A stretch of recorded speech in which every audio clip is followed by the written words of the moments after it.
Thank you for tuning in to the Peoplz and Dragons. If you enjoy the content we provide, then subscribe, like, and maybe join in on the action at www.pndrpg.com. Haven City. An ugly city. Episode 11. What Comes to the Light, Part 2. Jared Parker takes a breather and steps away from the workshop for some mental clarity. He brainstorms on what his next big creation will be while twirling his wrench and biting into a Uncle Fizzy he received in the mail to get his mind churning. He then peers over at the cityscape, searching for some inspiration, something, anything. Suddenly, a loud rumble approaches. Jared looks up and spots an entire battalion of highly decorated and advanced flying Raylagarian ships. His mouth drops, then he quickly alerts Circuit. Maria Felicia lays in her infirmary bed staring at a photo of her and Tempest. When feeling down, Maria would always remind herself of those that she loves to protect. This was because she always saw how powerful Tempest grew when he stood up for others. Maria dangles the picture above her head.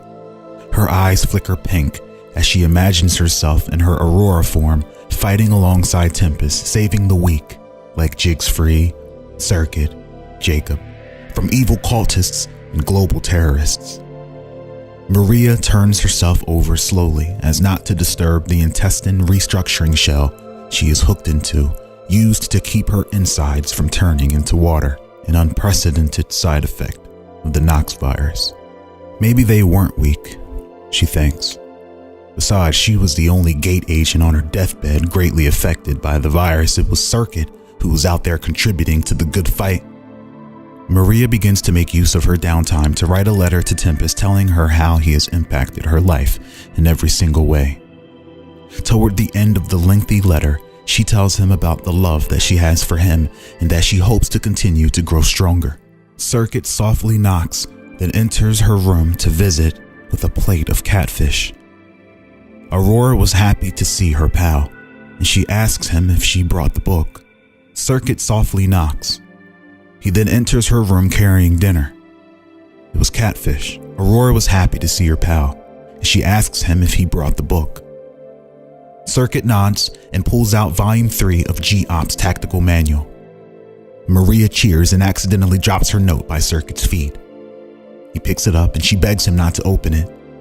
Instead, she asks him to deliver it to Tempest, and he promises he will, and puts a larger smile on her face. He was thankful she was recovering well, for he was worried at first. People all over the world are really sick, you know. Well, you aren't, she says. Don't worry about me. You should be enjoying your time working with Jacob and Tempest, 3 heroes of Haven. Circuit doesn't disagree. He's been inspired by Tempest and more recently Troy Powers. But things have escalated. What do you mean? Aurora asks. Circuit tells her that unless he's also sick and hallucinating, he's sure he spotted Captain Phoenix in the war room with Jacob and Tempest. Maria freezes. Captain Phoenix? Like the Captain Phoenix?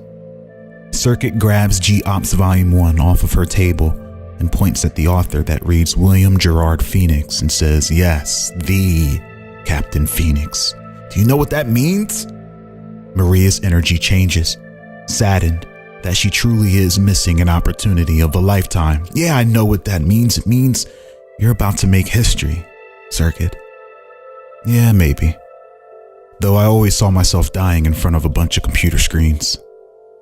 Circuit taps his helmet, which sends a signal to her remote, calling for refills on Dizzy Fizz Pop. Aurora smiles and thanks him. Circuit nods and leaves the room with the note. We cut to Haven Gate's war room. Standing before a hologram of the continent of Narcosis, we see a seasoned man in a nicely fitted military suit decorated with medals he has earned by being an iconic figure and captain in Haven's military for many decades. Captain William Gerard Phoenix, now director of G-Ops, a special unit typically formed during critical times, has invited himself to observe Jacob's performance. Though twice his age, Jacob feels the same pressure he always felt radiating from the old captain. He never wanted to let him down no matter what. More seasoned than ever, Jacob has grown to learn that wise leaders delegate wisely, and so Jacob relies heavily on Vimius's input. Tempest, Jacob, and even Captain Phoenix watch impressed at Vimius's tactical assessment of how engaging knocks could be achieved with 2 squads. One that goes for the heart, the other that goes for the cure. An emotionally charged Marshal Mesa raises his hand and pledges to ensure Ninja's cure be administered to the world. He was sickened by Knox's genocidal attack and felt obligated to the people of Haven to fix it. Jacob nods and thanks Marshall for his heroism and was glad to know there would be a powerful presence joining Squad B. Vimius updates the strategy accounting Marshall, and this increases their chances of success by 23%, though still dangerously risky overall. Captain Phoenix studies Vimius's assessment. He admires the countermeasures but sees the flaws in each strategy, but withholds his critique to see if Vimius is humble. Vimius comes to the final conclusion that without heavier firepower, both missions will fail, and he points all the flaws out. Captain Phoenix smiles and nods in approval, then places his hand on Jacob's shoulder and whispers, "You've recruited well. I'll be in the luxury wing." Phoenix salutes Vimius and heads out of the room, passing by Jared, who we see escorting 2 guests to the war room. Everyone turns and sees standing with Jared 2 Raylegarians, dramatically varying in size. A large, dark man with long black hair and intense purple irises, and an all-black battlesuit dressed with a black obi sash crossed with the blue one, standing beside a smaller, less terrifying male, also wearing Raylegarian armor, but with white engravings upon it. The cool, burgundy-haired man steps forth with a gift in his hand. He presents it to Tempest and introduces himself as Ardrek and his partner as Lord Behemoth. Tempest bends his fedora. Jared educates the group on Ardrek's credentials. With admiration and fandom, Jared explains how Ardrek is one of the most talented minds of Raylegarian Sejin Tech conglomerate and sole representative of Prodigy Inc. Jacob scratches his head with his gun, then proceeds to show Ardrek the recent upgrade that he made on the Big Iron.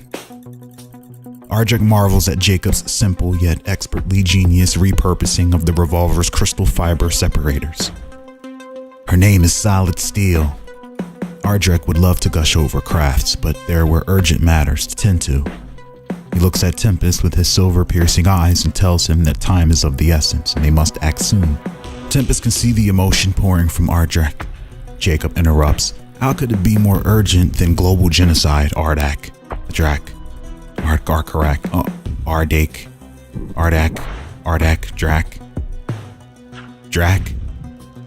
Drake? Ardrek's face gets tight. Urgent enough for Prodigy Inc. to give you 4 tons of Prometheus Tibranium. Tempest looks down at the gift kept in a canister. Jared runs over. What? Prometheus Tibranium? As in Sejin Tech's Pro Tribranium? Ardrek nods. We need you all to solve your current problems so we can move on to what is coming. Jared retrieves the Sejin Tech from Tempest, looks at Vimius's plans, and says, "Give me 5 hours." He then storms out of the war room. Tempest gathers Ardrek and Lord Behemoth to talk about matters at hand. Ninja Bello awakens from her medicated slumber. She is met face to face with Nonan's mesmerizing green eyes as he holds a light to her face, nearly blinding her. Ninja moves his hand away. He meant well. "How do you feel?" he asks. Ninja rubs her throat. It felt cold. Nonan pulls down his face mask and walks past O'Glaren and Mima, who we see are now also starting to wake up. I performed a decade leap fractional nucleotransition using hard water bombardment. Ninja thinks about it for a moment. She was very familiar with leap-jevity DNA coding, but thought only the Nebanese knew of such methods. Nonan was at the pinnacle of intelligence, and is the reason the Ossuarian fishmonger race was genetically superior to their urban counterparts. Nonin has evolved Ninja, Mima, and O'Glaren's internal physiology so that they no longer need to breathe oxygen. Other scientists run into the lab and begin to tend to all the patients. However, Nonin personally arrives to Mima's aid. Ever since the Ossuarians have arrived to Haven Gate, the two have become well acquainted.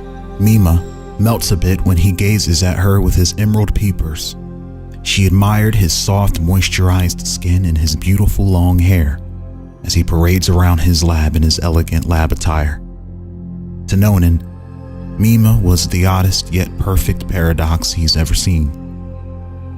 He concludes that only through gamma mutation could a miracle be created like Mima. Nonin helps her off of the medical bench, and the two sit and share some downtime together. Jarrett bursts into the lab asking Nonin for where his brother is. Mima stands up and begins to shout, "Jarrett, you said Mimatron would have LifeDoc integration and it didn't. It didn't, Jarrett. Aren't you a creator? Or just a creator of promises you can't keep?" Nonin asks her to take it easy, for the surgery is still fresh. Nonin calmly points Jarrett toward the west part of the science lab. Jarrett thanks him for the directions and also helping him to dodge the Mima bullet. Before leaving, Jarrett shouts out a dark and raunchy joke about nerds, cheerleaders, and throat experiments that makes Mima grab for her gun and actually fire a round off inside of the lab. Jarrett flees. He arrives inside of an almost majestic-looking laboratory. The equipment was all Ossuarian gold and hunter greens with oceanic aesthetics. We see Enchel, the sibling of Nonin, equally, if not more intelligent. Curious, caring, and honorable, the young genius Enchel stands over a pit filled with orbs of energy revolving around each other. He begins to orchestrate the trajectory of each of them with a finger, causing them all to collide, which in turn gets burned into the retrocycle vice. Jarrett walks up beside Enchel. "You really made use of the space." Enchel smiles. "We are grateful. How may I help you, Mr. Parker, the creator?" "Just call me Jared." "Sure, Jared. Hey, listen, I need an energy source capable of powering 15 gigayaks of output tension." Enchel isn't sure if Jared is being serious and wonders if this is that Haven humor he read about. There was quite a cultural barrier. Enchel laughs out of respect, waiting for the punchline to be over with. He wasn't amused. Jacob stares at him. "Well, do you?"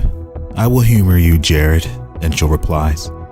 "And what exactly needs 15 gigayaks of OT?" Jarrett realizes that Enchel maybe thinks that he's joking and is likely offended. Tempest wasn't here to confirm.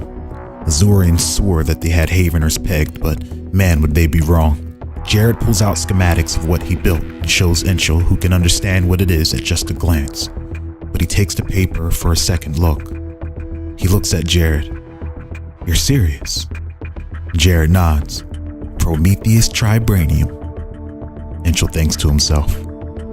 For Jarrett to ask him to create such an exotic energy source means that he must think incredibly highly of his ability. It was flattering to be respected in such a way, especially by a surface dweller. This Jarrett can turn out to be an amazing ally, Enchel thinks. Jarrett scratches his beard. "Well, can you?" Enchel puts his hand out, and the two shake hands.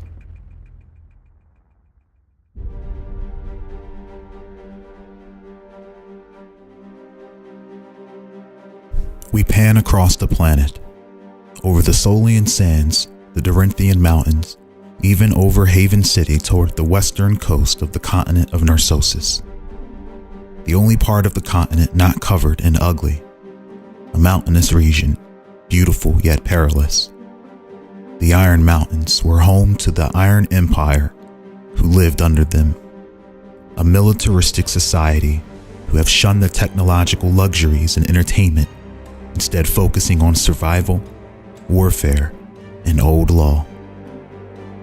We descend into the caverns of their fortuitous strongholds laden with warriors and mechanized power armors of iron. We see their leader, Tobias Ironclaw, conqueror of all land west of Haven City, holding audience with some special guests. Tobias' claw leans forward in his throne, which was a large red mechanical open claw. Red cables ran from his temples down into the strange throne. I forged my heart into one of pure iron, my mind into one of pure focus, and my soul into one of pure determination. But what makes you think I would share my dominion with you? For you are all just tools of chaos and anarchy, and have no entitlement to what is solely mine.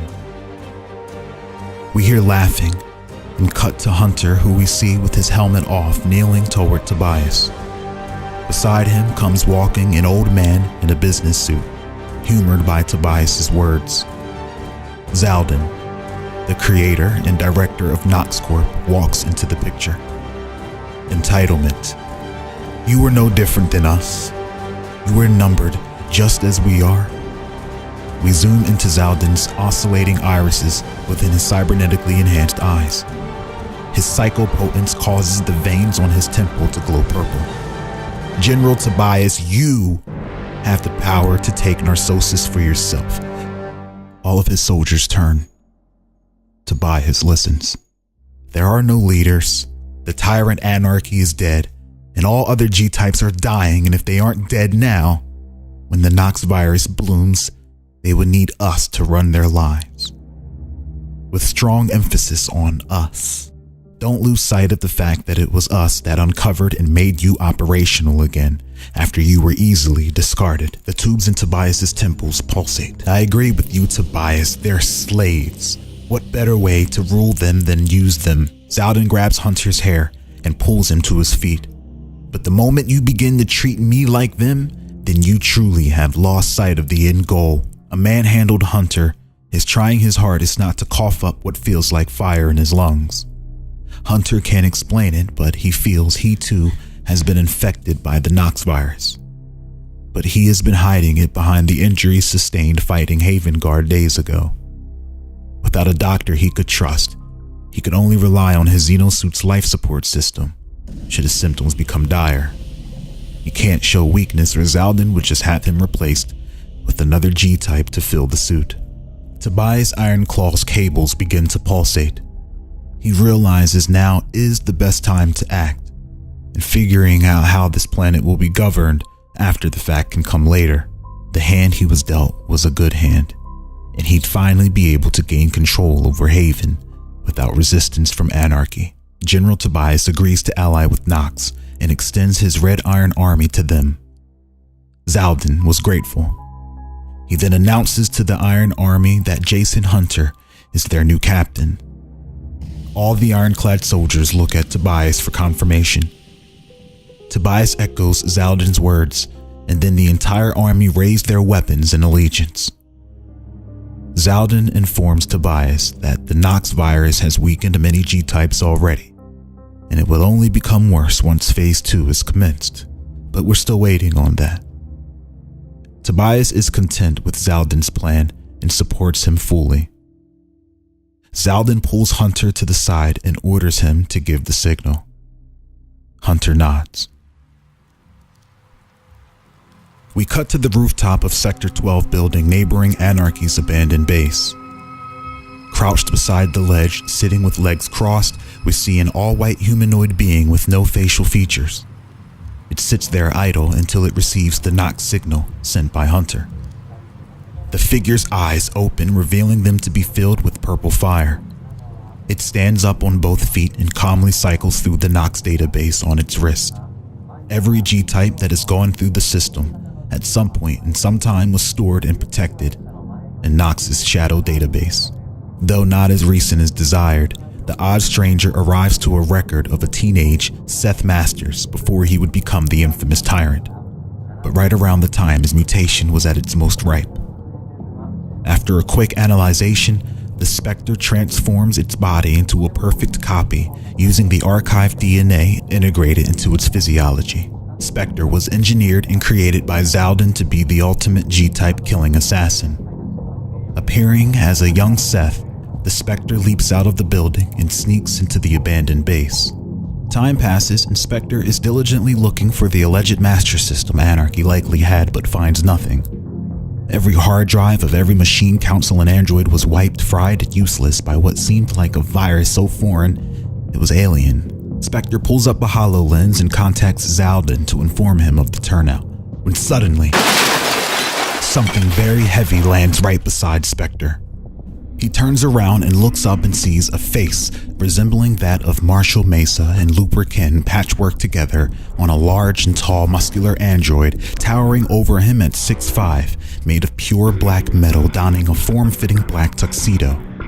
If it weren't for its glowing green eyes and powerful surging through its arms and legs, it would have been hard to make out. Spectre reacts fast, and using technomancy, he tries to force the android back down. However, it was ineffective, and the mysterious android grabs Spectre by the face and head, pulling him into the darkness.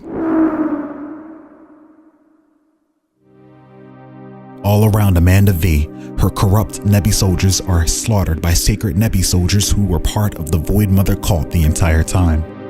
Amanda is escorted and protected by several venomous goons from her tribe, and they help her fight her way into a chamber where they hold themselves in. Her ally begins to blame her for their downfall, pointing out that getting involved with greedy Haven scumbags is what get all Nebi killed.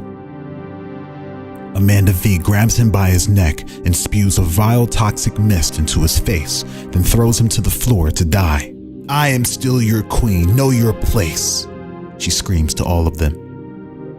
We cut to the bodies of Obelisk, Ra, and Amun laying around the base of the endless pyramid built in the center of the capital. Yaga Makai and his soldiers Sanik, Yamesa, and Renu arrive on a floating shard of Sapathra. Makai directs the light of Yaga from Sapathra onto the three soldiers who died fighting for their people. Obelisk, Amun, and Ra are brought to their feet, each with a slight golden glow to them. They stand in awe at the presence of the undying Beast King. Ra then looks down and sees the husk of what used to be her old vessel, now sunken in and glowing with green Takena runes. Amun is also startled by the ghastly sight of Obelisk's Takena vessel. Makai explains to them that all this time they were someone else's wicked creation and thus a product of necromancy, but are now free from this matrix. With the wave of a hand, Yaga Makai summons golden armor forged by the Yaga light onto all of his allies so that they can fight alongside him and do Yaga's bidding. Makai points toward their land, their home. Sokon and his siblings look over the land they once knew. Now as Yaga born, they could see through the tank's code and see the true forms of every G-type in the tank. They looked colorless and bursting from the seams with green Takena gases. These are vessels created by a race of undead necrofiends. These vessels are inhabited with real life, though. Release them from their bondage. We must save our people through death, for this existence is a cycle of death. Kadric steps into view and peers down from the top of the pyramid. Yaga tells them to free every Nibunese, no matter their allegiance. We are all of Yaga. He then points up at Kadric and says, "Even him." Makai turns his back to Kadric, leaving him for his Nebi brothers and sisters to deal with other matters. Kadric looks immensely bothered by Yaga's champion and disrespected. His tattoos begin to glow hot purple from his anger, but then he calms. Generations upon generations of his apostles kept Kadric a secret for this very moment. He begins to walk down the steps of the pyramid toward what are to him victims and blood on Makai's hands. Amun tells Ra to assist him to clear the city as Obelisk and the others handle Kadric. We cut to a Void Mother cultist fighting a corrupt Nebi warrior in the jail cells. The cultist is stabbing the Nebi warrior, but the warrior manages to cleave into the cultist, pushing him into a wall of buttons that ends up unlocking the cells harboring political prisoners. Escaping from their cells, we see Raylagarian journalists, Dorinthian politicians, and various emaciated foreigners fleeing bondage. Amun and Ra engage and kill every Nebi person they come across, friend or foe, and were not hesitant if they knew it was for the greater good. Through death, they were saving these men, women, and children. For enemies, Ra breaks her foes down with devastating flaming palm strikes, then decapitation. Ra stumbles upon a family hiding in their home. The father holds on to his daughter, pleading for the young Nebi woman to spare them. Ra recalls when her father protected her from enemies. Suddenly, a young man, an eldest son, charges from out of the pantry with a spear and attempts to impale Ra, but her Yaga armor shatters the mundane weapon. Ra pushes him back. She tells the family it will all be over soon, for the Beast King has come for us. And with one long exhale, she blows them away with a supernova, killing them fast and painless. Ra continues to walk through the city, blowing everything away with tremendous power of sunfire. Amun assists Ra, giving quick and painless kills to the innocent and brutal flourishes to the corrupt. Now detached from his Takena vessel, Amun could now see what kind of monstrosities every being truly was. Through the eyes of a Yaga-born and Xenocyte, the G-types looked sewn together and worn out from a lifetime of cycles. It was ugly. We cut to Amanda V crouched behind a window trying to reach Jeremiah Oliver, but the signal fails to reach his cell. Her venomous protector fires his rifle, blowing the head off of a void cultist in the streets below. Amanda V gives up on calling and comes to realize that she's been fully abandoned by Atlas. Slamming her fist on the floor in anger, she loads up her life dock and creates a video message. With a guilty heart, she comes clean and speaks of Nebu's downfall and her part in it. Amanda puts the blame on herself, but goes into detail of what Atlas's manipulation and corruption did to their nation. She warns her audience of Jeremiah Oliver before ending the message and uploading it. Suddenly, bursting in from the wall, blowing away several bookshelves and marble rubble, like a serpent, we see Yaga Makai come slithering into the room, his lower body taking form of a basilisk. His eyes fixed on Amanda V and the same tribesmen present during his execution in front of his daughter. Amanda V's jaw drops in fright, and all of her people begin firing their guns. Bullets and beams flatten and dissipate upon his Yaga light-plated armor. Makai opens his hands, and in it appears the sword of Yaga comprised of pure light, except for the edge of the blade, which was Nebi gold. Makai's legs form back, and he begins slicing through her venomous tribesmen 2 by 2 while approaching her. With a charged-up stun club, a tribesman swings, but Makai stretches and constricts his arm like a python, breaking it in 3 sections, then throws him into the air, and with a flurry of sword swings, slices of light shoot out and dice him up. Makai then sends slices of light toward Amanda's protector that cleaves his entire torso from his legs, sending it flying out of the window. Yaga Makai walks slowly toward Amanda V, who crawls to her feet, smiling. "These are your brothers and sisters you're killing, Makai." Makai grabs Amanda V by the neck and lifts her up. Of course a half-blood would only care half as much about killing a Nebi queen. Makai sympathizes over her ignorance. "You have betrayed your people, Amanda." She tries to spit in his face, but he shakes her violently with one hand, then chokeslams her into the ground, nearly killing her. Amanda, in a daze, looks up at Makai, like God. With the face of a wolf, he tells her she will be held accountable, just before snapping her neck.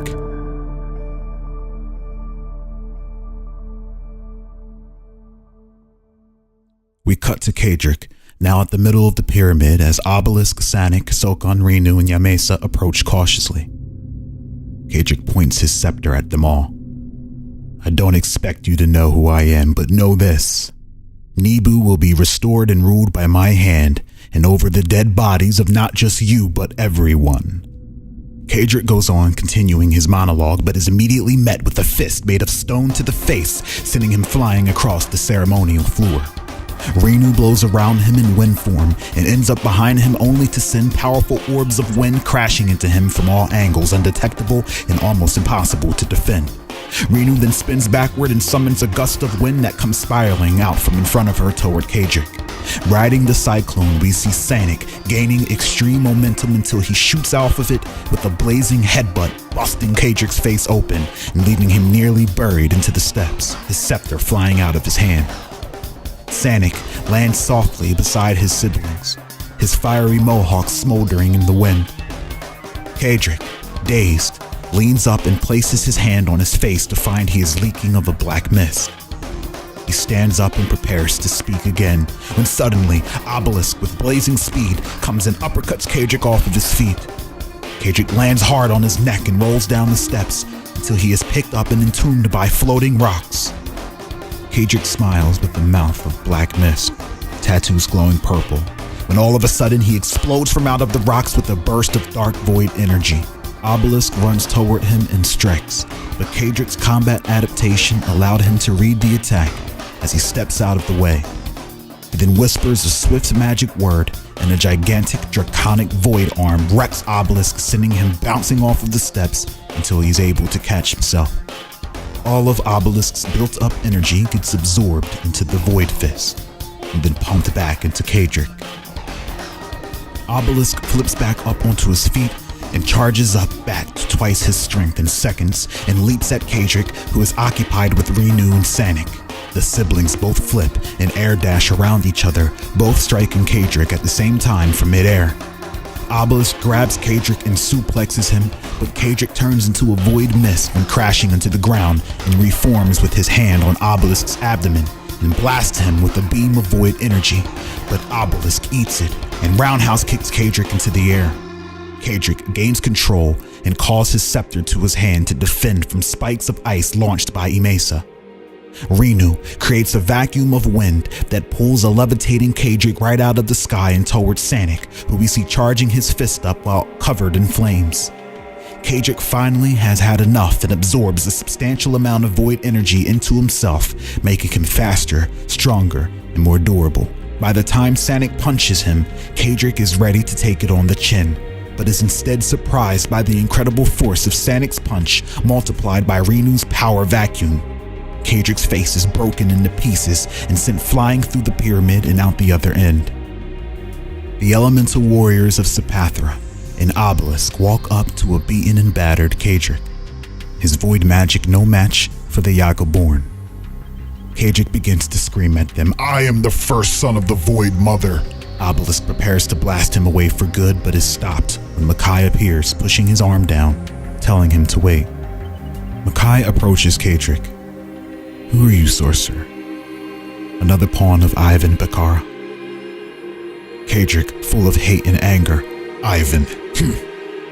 Ivan is just another bastard child born of a peasant bloodline hailing from sewer wastes. Only one seed of the Void Mother was destined to destroy Yaga for good and rule Nibu." Kadric stands to his feet and sticks his staff into the ground. "I am what Mama Yaga fears." Suddenly, Kadric's body begins to absorb and take in all the negative death energy currently flooding Nibu. All the despair and agony brought upon the Nebi people since Bakai and Atlas's return is sucked into Kadric's eyes. "Nibu is mine.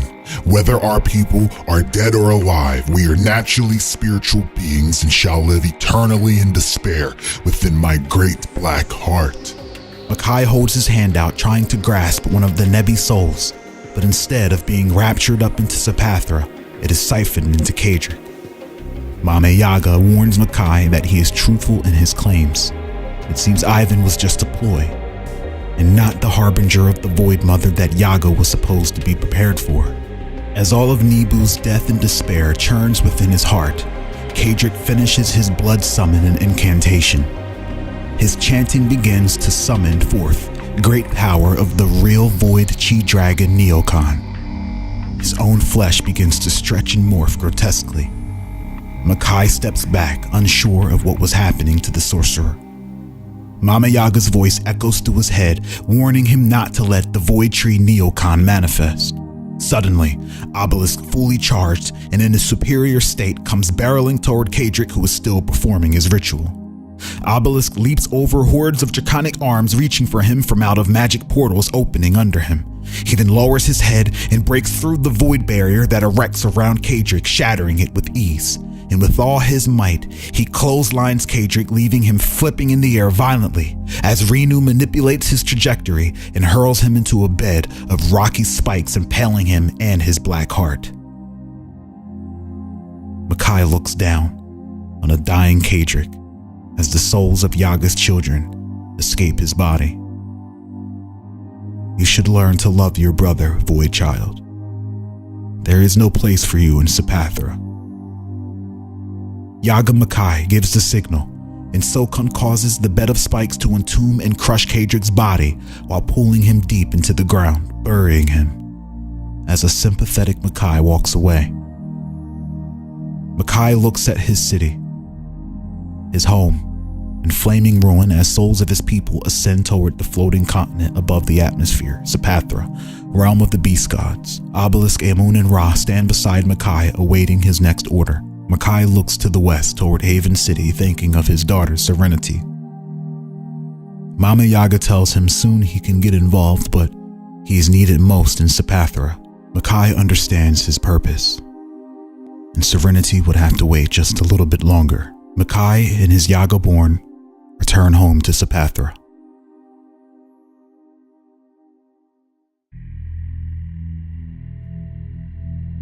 We see Tempest in his spacesuit holding a helmet in his arms, standing over top the body of his longtime friend Chronicle, laying decommissioned on the lab bench.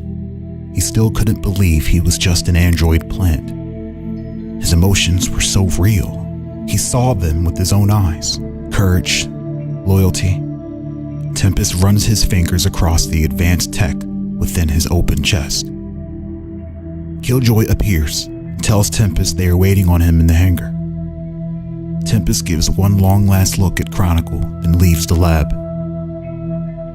Killjoy peers at Chronicle's body ominously, then follows Tempest.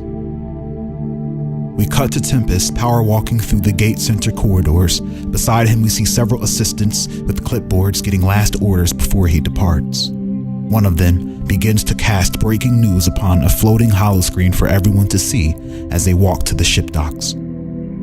Broadcasted across the entire city of Haven, we see Zaldin's face speaking in a calm and polite manner to the people of Haven. His demeanor did not fit the message he was giving in the least bit. Zaldin explains to the people of Haven that any and all G-types will be killed off within a week, and a war will be unleashed upon those who resist. A war unlike they have ever seen. Tempest smirks. Yeah, we'll see about that. Just as he reaches Jared's hangar, the docking bay for all ships, vehicles, weapons, and anything else Jared creates to inhabit his mechanical zoo. Of all the fantastic machines, what was hot off the press were several 4-story tall mechanized robot suits instantly catching Tempest's eye. Jared arrives by his side. I introduce to you the Prometheus units. Advanced pilotable war machines reinforced with Prometheus Tribranium, shielded in Gex alloy. We pan across the large hangar and see several of these grand machines customized and tailored specifically for each of their pilots. Jared opens his mouth, but is interrupted by Jigsfree. And aren't you forgetting the spiritine gelatin compound used to keep your pilots from evaporating inside your big dumb robots? Jared's brow furrows. His eyes get sharp. You idiot, I could have found another way around without you. Jigsfree puts down his porcelain sausage. Not in 5 hours you couldn't have. Without my phenoglyceride serum, you'd still be sitting and spitting on your wrench, you coal-stained brickhead. Jared clenches his wrench tight. First off, that's racist. Second, your phenoglyceride is glorified barbecue sauce, okay? Jigsfree steps on Jared's foot. Jared smacks Jigsfree's plate and all of its contents off the table with his wrench, then pokes Jigsfree in the chest with it. Tempest points at the most fancy Prometheus unit, with red and gold accents and long chrome Gex tendrils decorating its back like a cape. Whose is that? He asks. Oh, Well, you're talking about Wild Wing. That's mine, Jared says as he grins while rubbing the back of his head. With no shame, Jared admits he overindulged a bit on his own, but promises the one he made for Jacob is even better. Tempest is absolutely in awe by Jared's contribution and talent. It reminds him of his brief friendship with Anarchy, except Jared wasn't a psychopath, at least when he wasn't arguing with Jigsfree. We cut to Circuit and Ninja climbing into the cockpits of their own mobile suits. Holographic co-pilots resembling Jacob Bastian's mother pops up and begins guiding them with a tutorial. Tempest's mech had an all-white interior and a hook to hang his fedora. He notices a handwritten letter from Aurora sitting on the dash panel. It caught his eye from the glow of admiration and love. Tempest picks it up and reads Aurora's heartfelt message, and it motivates him. It felt great to have an impact on others, especially other heroes. Ninja patches in and pops up on his front windshield panel. She appears nervous and has a hard time saying what she patched in to say.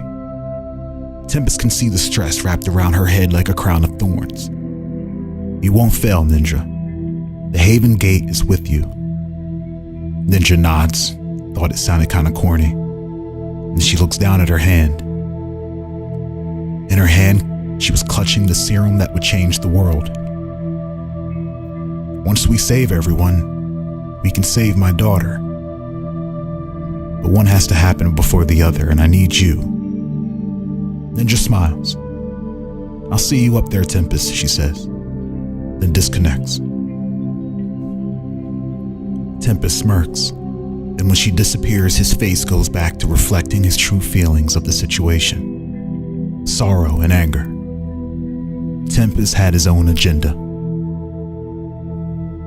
a burden that was heavier than the mech he sat in. He turns and looks over to Dennis Bateman, who gives him a nod of encouragement, then shuts the cockpit chamber for Tempest, sending him off on one of the most important missions he's ever been on. We see Circuit kick back with his hands free while assuming full control of his mech, and is the first to jet out of the hangar, leading the party of mobile suits piloted by Ninja, Tempest, Marshall, and the rest of Haven Guard support ships.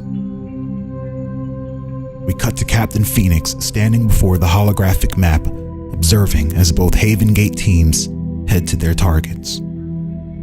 Tempest, Ninja, and their group exit the atmosphere toward the infamous Nox satellite used to poison the planet, once hidden in orbit, now uncovered. And Jacob's group? Well, after Zaldin finishes his threats toward the city, he ends the live feed. He checks on Spectre, but the signal between he and Spectre appears to have been severed. Suddenly, seismic rumbling begins to occur, shaking the Red Iron Fortress dramatically. Tobias becomes alert, leaning up in his chair. Have you been followed? He asks Zaldin. Hunter pulls up surveillance on his gauntlet to see what's causing the commotion. Outside and above the mountains, we see a large Haven Gate army consisting of Azorian soldiers, Bulwark Network mercenaries, and Gate agents attacking the mountains on foot and from the air. Running through the mountains, they can be seen wielding exotic makeshift weaponry with outstanding firepower, all handcrafted by the Demolition Man himself, Jacob. We see a Haven Gate Merc blast 4 homing missiles that intelligently maneuver around their targets, drilling into the mountains they stand on, then explode like mini nukes, sending Red Iron soldiers and body parts flying in all directions. We see a Haven Guardian woman run up on 2 Red Iron warriors who start to attack, but are mowed down by her heavenly Hellfire rounds spitting from her machine gun. These upgraded HIRG rounds were superheated armor-piercing munitions that slice through their armor-bound targets like butter. Red Iron and Not soldiers alike are overwhelmed by Haven Gate's firepower and sudden surprise attack. From above, we see a crimson mech zip across the sky, leading the Blitzkrieg assault. All kinds of artillery rain from Jacob's mech as it begins to level all of their military bases nestled within the terrain. Bulwark mercenaries come riding up and over the hills in armored jeeps, fastened with more of Jacob's firepower, mowing down Knot soldiers. The bulk of Knox and Red Iron's force arrived to tilt the scales, but it was no use. A large emerald tidal wave casts a shadow over the Red Mountains and crashes into an entire army, wiping them out and flooding several strongholds. King Obadiah stands at the top of the mountain, points, and shouts as his Azorian army charges down the mountains with gold and emerald weaponry. We see Azorians riding cybernetic narwhals with weaponized horns impaling their targets. Obadiah leaps several times, descending from the mountain, cleaving his foes with weaponry formed by water. Knot soldiers fire rockets from cover, but they fly into fields of warped time, which bends them out of shape and causes them to explode. Propelled by the explosion, Killjoy darts toward them with the Airman's blade drawn and cuts through 6 soldiers in seconds, then continues up the mountain, slicing down those shooting at Obadiah from afar. Jacob makes a beeline toward the Red Iron headquarters in Zaldin's location. Entril's ultra battery powers his suit so efficiently he's able to use his thrusters at max speed without overheating. A Knot soldier looks up in awe at the Crimson Prometheus unit in flight, filling the sky with the scent of Dolomin spice.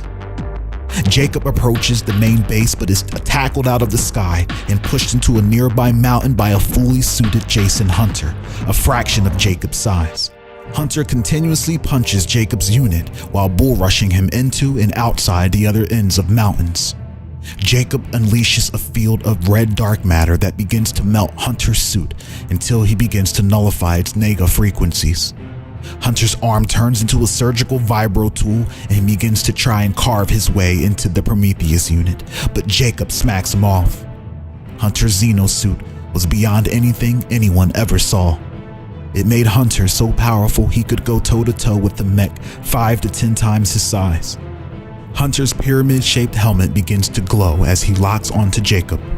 The lights and accents under his cybernetic suit of muscles begin to glow blue, and suddenly a burst of EMP interference is emitted from his body and hits Jacob, causing his mech to become unresponsive. Jacob begins cursing and pressing a bunch of buttons, but to no response.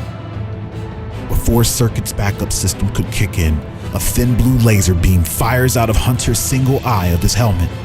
His beam fires and slices Jacob's mech right in half, sending him hurling toward the mountains from above. Along with the flaming debris, Jacob comes flying out of the smoke in his ejector seat. Flying across the sky, headed directly for him, Hunter has both arms extended with long laser blades on both, going in for the kill. Jacob scrambles for solid steel, his trusty hand cannon. Jacob fires it, sending 2 heavy rounds into Hunter's chest and head, but both evaded as Hunter spirals around them, moving at blinding speed. Hunter reaches Jacob and plunges his laser saber into his chest. Hunter's helmet retracts, and we see his bright blue eyes filled with bloodlust and excitement, his temples pulsating with purple-yellow veins. Your body will feed the worms!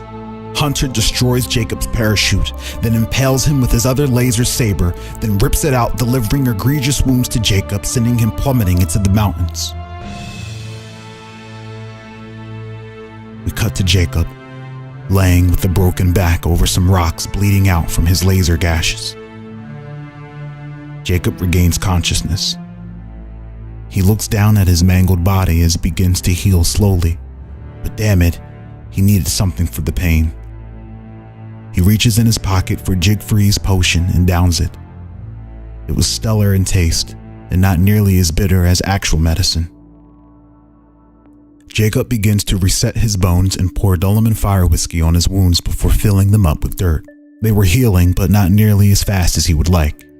He had to act quickly before Hunter found him, but it was too late. Hunter lands in front of him with 2 charged up wrist cannons and looks of murderous intent. Jacob laughs and takes a swig of Dolomin fire whiskey. You're a traitor to your kind, Hunter. Look at you.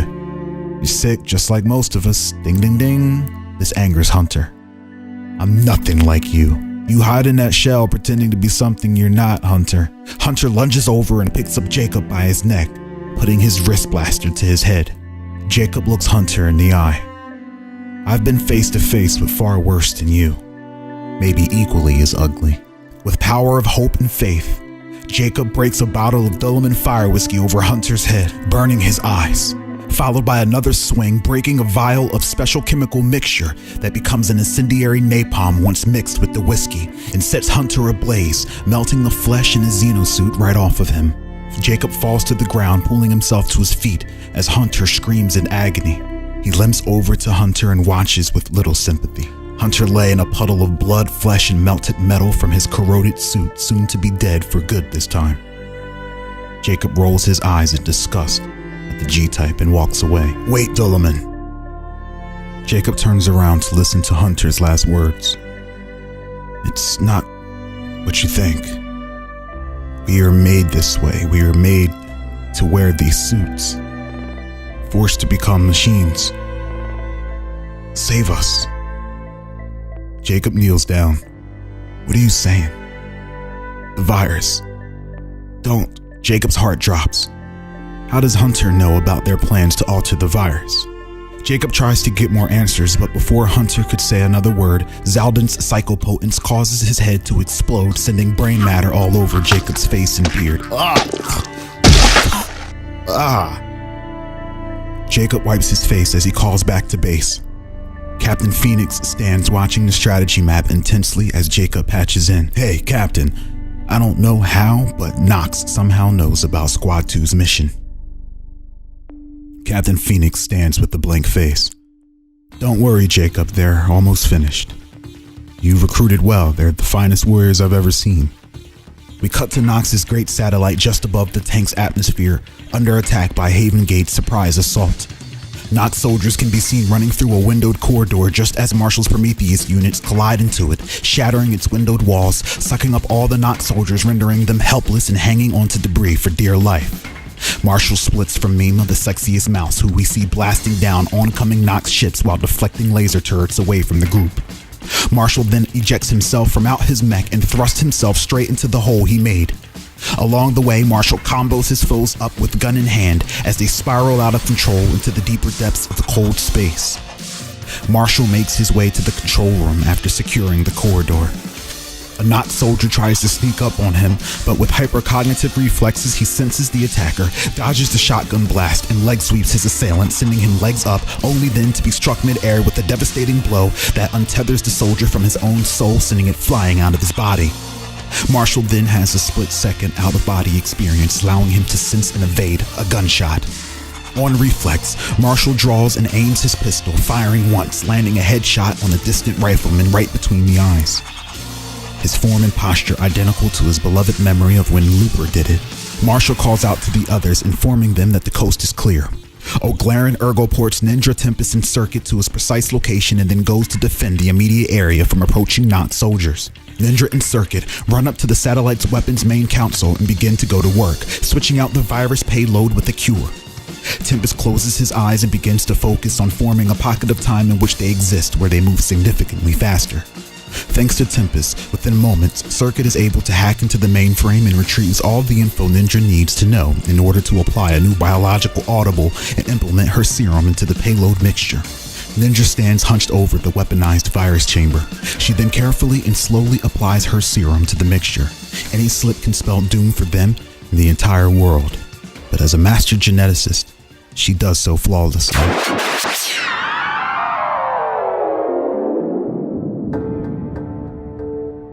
Just before she signals to Circuit, time comes to a slow crawl. We see Tempest remove Ninja's cure and replace the viral payload with an entirely different formula. With the sands of time running short on the lifespans of crippled Knox soldiers dwindling toward their deaths, Tempest releases time and shouts, "Circuit, now!"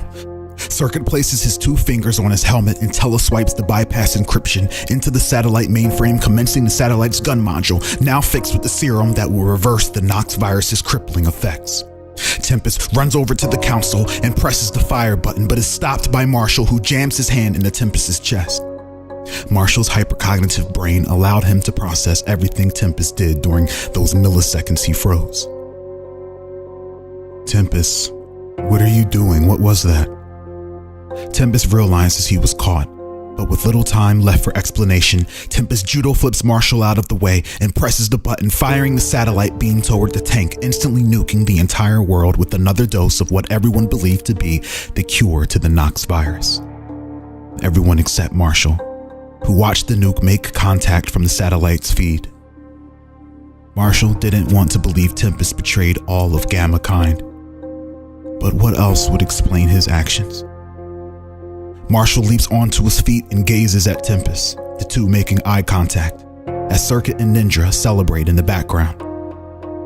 Marshall cocks his pistol and for one last time asks Tempest, "What did you do?" Tempest says nothing, as Ninja runs up and hugs him. Marshall lowers his gun and walks back to his mech speechless. Tempest speaks into his communicator, relaying the news of mission success.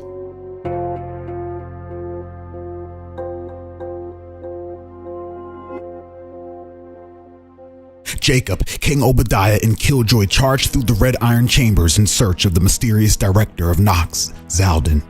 They all stumble into a dark, cavernous room, repurposed into some sort of prison lab with cells sealed by omnium bars.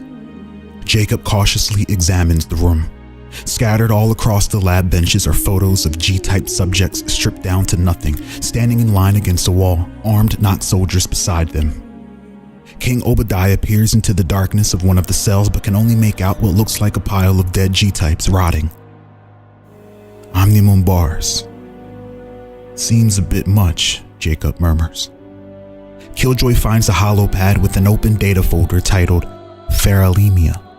They boot up the footage and bear witness to a gruesome case study about a weaponized disease called Ferralemia. We hear a monotone voice gush over the disease's effects on its victims. We see several clips of G-types with various monstrous features, elongated and or extra appendages, scales, increased and decreased muscle mass, and a myriad of other animalistic traits being herded like cattle at gunpoint. The speaker then highlights their most proud specimen, codenamed Brutal Beast, an overgrown, muscle-bound male who we see taking on a pack of his Ferralemia-infected brethren, but they were no match, for he was in the last stages of the primal condition. Jacob spots another folder titled Treatment and gets ready to access it. King Obadiah destroys the holopad with his water trident. He's seen enough. He shakes his head in disgust. What kind of evil weaponizes a disease to destroy their own species? Jacob is somewhat desensitized, being a hard-nosed vet who has seen it all, but he assures the king that this attack on humanity ends here, today, with Haven Gate. We cut to Zaldin, who we see standing beside Tobias Ironclaw, glued to his throne. A loud explosion echoes through the caverns as the entryway into the throne room is blown outward. Jacob rolls through the smoke with guns drawn in epic fashion, backed up by King Obadiah and Killjoy at his sides. Zaldin begins laughing. Oh, Haven Guard, always looking to save people. Zaldin adjusts his tie and begins descending from Tobias's throne. You need to save yourselves. See, contrary to Anarchy's beliefs, you are all at the bottom of the food chain no matter how well you can survive. You should all really just kill yourselves. I'm quite impatient, so what was first just a suggestion became a command. Jacob cocks the solid steel. Zaldin, you really have to think bigger than this. There's much more to this world than politics and prejudice. We're all G-types, you ignorant dickhead. You are no different than 59 others I can think of, and the sooner we can get you the fuck out of here, the sooner we can take care of the forces trying to kill us all. Jacob was frustrated. Zaldin's face turned serious. Purple veins cascade across his temples and his eyes glow purple. The same? The same? I am nothing of the sort. In fact, I think your two friends can relate. Jacob looks perplexed by that comment. That's right. Zaldin prepares to explain when suddenly Killjoy appears behind him and decapitates him in one swift motion, sending his head rolling toward Tobias's feet. I was gonna do that. You beat me to it. You're such a Oh, I get it. You're an assassin. Killjoy nods and sheathes his blade. His digital expression turns into a thumbs-up emoji on his face. Jacob approaches Tobias in his throne and picks up Zaldin's head. I don't know who you are, but I'll give you an ultimatum because I know you were dragged into this. You sought a peaceful life away from the ugly city and anarchy's reign, but we are restoring Haven. Probably got kids who probably wouldn't want to move, but hey, look, Haven Gate, they have a Dimension Ball League. I can get your kids in that, I can get your son in that, get your daughter in that. They'll make new friends on the team. Maybe you can revisit the mountains, every summer. Call off your forces and return with us, or solid steel. Jacob points his cannon at Tobias's chest. Tobias says nothing. All the life leaves his face and his body becomes limp as the red tubes in his head detach and retract back into the palms of the giant red hand he sat upon. Suddenly, the hand closes, crushing Tobias's body, then tosses his corpse like a puppet. The entire cavern begins to quake as a large red android resembling an archaic knight emerges from deep within the Red Iron Republic's base. Jacob's eyes widen in awe at the large, rusty, and tarnished machine, while he, Killjoy, and King Obadiah back up cautiously. This large entity was none other than the Red Android, a rogue and defective AI casted away by Anarchy some time ago. A failed prototype of what would later become the King's Hand, the Red Android became too smart and uncontrollable to the point where it went AWOL, thought to never be found again.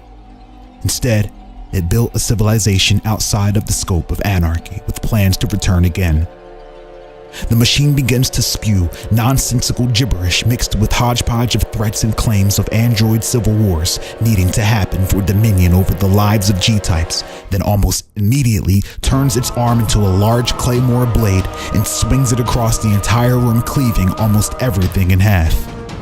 Jacob rolls out of the way, Obadiah leaps into the air, evading it, and Killjoy leaps up onto the sword, running along it with his sword drawn. The red android fires a wave of red-hot magma from its helmet visor in the shape of a disc at Killjoy, who evades it with ease and brings his Araman blade down into its helmet, barely scathing the red iron.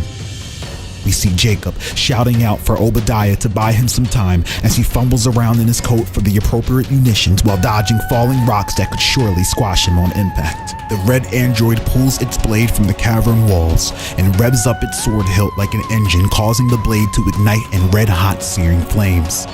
Meanwhile, sentry bots come flying out of its chest compartment, firing lasers from their dual cannons.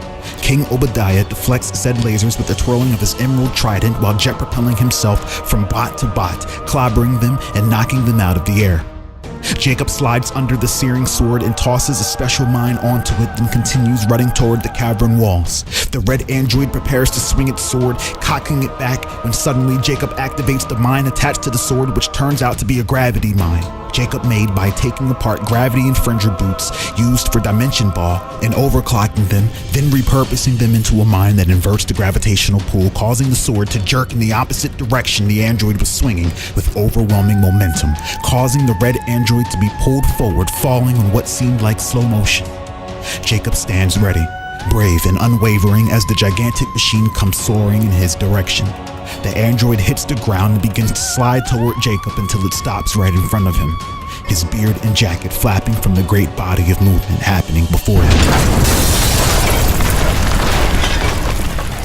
The red android looks up at Jacob with the visor now glowing with ultra-hot magma, preparing to blast him away when suddenly Jacob presses a button, triggering the wrecked torso of his Prometheus mech to come bursting through the cavern wall with its arm, aimed toward the red android.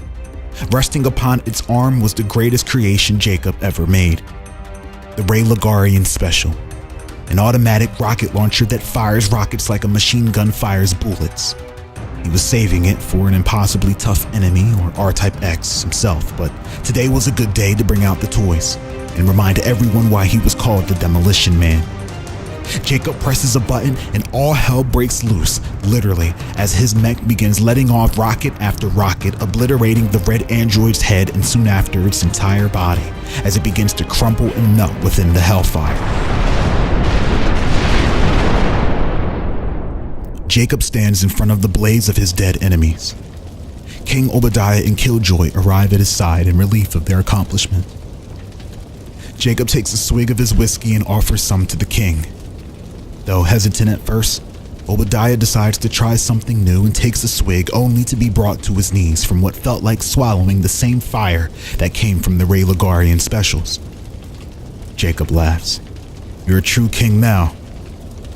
Come on, let's go home." Jacob pats Killjoy in the back and begins heading back. King Obadiah recovers and stares into the fire at the destroyed red android's wreckage.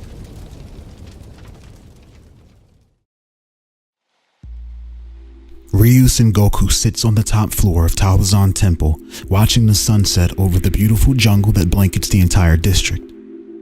With both eyes closed, calm and at peace, R-Type comes to realize that he has reached a ceiling regarding the capabilities of his energy manipulation and is at peak of his skill. When attempting to shift energies ergokinetically and manipulate kinetic wavelengths, he becomes strained, thus escalating the symptoms of the crippling Nox virus.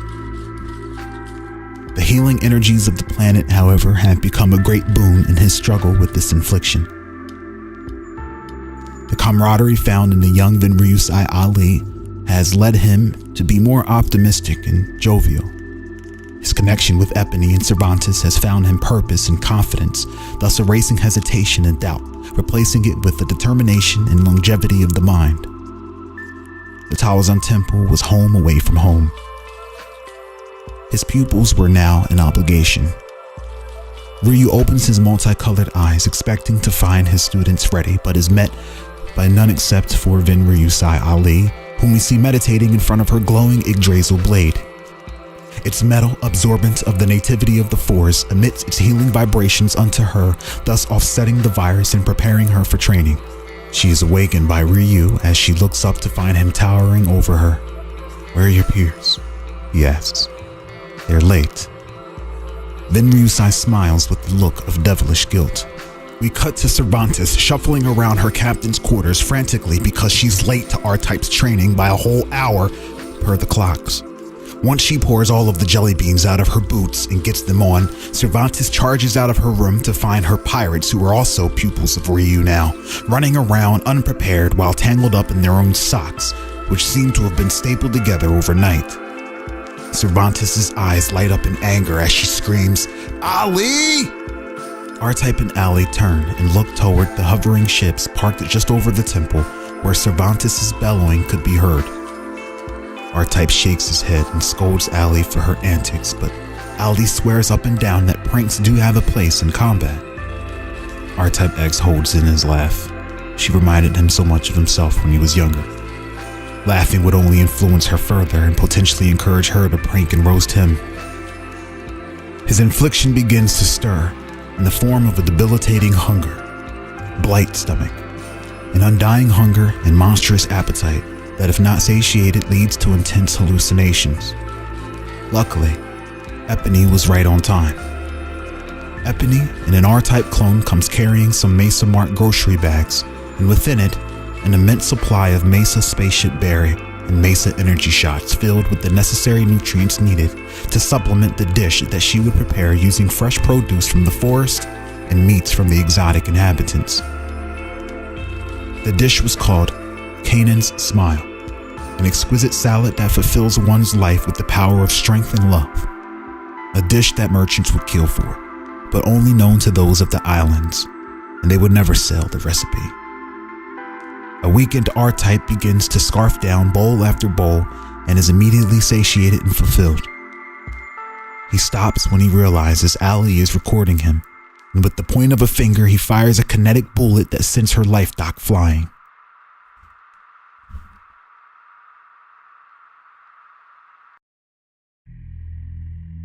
Cervantes arrives with her crew in their training gear. She looks pissed, perhaps a bit more than usual due to her own virus symptoms, a large red demonic wing protruding out of her lower back. More vibrant now than before, the wing triggered bouts of berserk behavior, and if not careful, can make her hostile. Cervantes power walks to Ali, who looks frightened, but is grappled by Epony, who begins to calm her down and promises to treat her affliction. Cervantes couldn't resist the little crush she had on the beautiful Epony, and so she was receptive to her calming. Not only that, but her own pirate wits made it easier to come to a clear mind. With a well-placed kiss laced with sweet pheromone spores on her lower neck, Cervantes is brought back to her senses enough for her to use her subjective reality manipulation and will her demon wing into that of a beautiful butterfly wing. Allie runs up to Cervantes and gives her a great big hug. Cervantes doesn't know how to react at first, but slowly embraces her with an arm. R-Type nods. He knows that if they are going to be successful in their endeavors tonight, they would need to overcome their flaws and unite their strengths. To help prepare them for what is to come, he begins to train the Gokin so that they are a formidable unit. Hours pass. We see Allie and Cervantes tag teaming against Cervantes' pirates and Epony in an intense sparring match. R-Type watches and is fairly impressed by all the special techniques that they have created as a unit. Techniques their foes would never be ready for. He senses a presence and then turns around to find an old friend standing before him. It was Shiro Aoi. He looked tense and stressed as he approaches and bows to R-Type, respecting the king. R-Type smiles and pulls him off of his knee, and the two dap each other up. Ryu, I have a lot of troubling news. R-Type turns away. If it's about Ray Lagar, I'm very much aware of the coup, but my purpose lies here in Haven, Shiro. I told you this. Shiro shakes his head. No, it's about the fate of the entire planet, Ryu. R-Type closes his eyes and thinks to himself, what does Shiro know of the planet? R-Type remembers being unraveled by the instigator and put on ice after almost destroying this matrix they were trapped in. This isn't a planet. R-Type didn't know what it was, but getting answers was his objective. Shiro's fist clenches. There are visitors not of this planet, hell, not even this galaxy, some sort of mutant spider woman who goes by the name of Mistress Scorn. She's taking powerful G-types from the planet and trading them away. Ryu doesn't say anything. But that's not all, Shiro continues. She is in alliance with others who also prey upon us, like cattle, the cultists, the Takena, the disappearances, the deja vu. It's all much deeper than you know, Ryu, and we need you. R-Type X picks up his sword and begins to walk away. Ryu! R-Type stops and turns to Shiro. It's foolish to take on what you don't understand. How would you know if what you are doing is right? Shiro is at a loss for words. Before he could say anything, we see the Nox satellite nuke make impact in the far distance. The cure cascades outward, reaching everyone in the city. Shiro looks down at himself. He no longer feels the effects of the virus. However, his body begins to adapt to an unknown phenomena that didn't feel right, though he couldn't put his finger on it. R-Type feels the effects of the cure, and the blight within him vanishes. Cervantes' wing evaporates and Allie's immune system stabilizes. They were all cured, or at least it seemed. R-Type looks surprised. Shiro yells, see, Ryu, there are others fighting for our lives. The Haven Guard have united with Gates. I'm sure they'll forgive you. You were being manipulated by anarchy like everyone was. R-Type closes his eyes and turns away. My actions were of my own will, Shiro. You'll never understand what is at stake. Shiro approaches R-Type, but Epony gets in his way and tells him to leave the temple. Shiro backs up, and with an expression of disappointment, he turns away and leaves.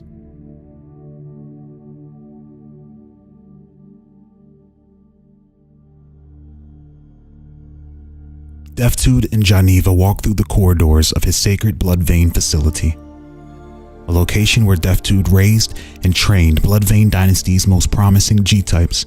However, ultimately they would end up getting used up, disposed of, or killed by Deftude himself after fulfilling his plans. We watch as Deftude and Janiva pass doorways labeled 1 through 7 in the Dorinthian language. They enter and find themselves standing behind a glass, allowing them to see into the room of a young Dorinthian woman with long white hair, who we see weeping in her chambers over the absence of her brother in the adjacent cell. Janiva asks Deftude who this girl was, and how was she the key to Nawad's empire. Deftude explains that 7, or Krona, is his creation, a G-type made using the same coding the instigator used to create Gordon Gale, but like every G-type Deathtood created, he always preferred the Dorinthian race, for he felt they were more superior mentally. The door to her chambers slid up and Deathtood enters in the all-white room.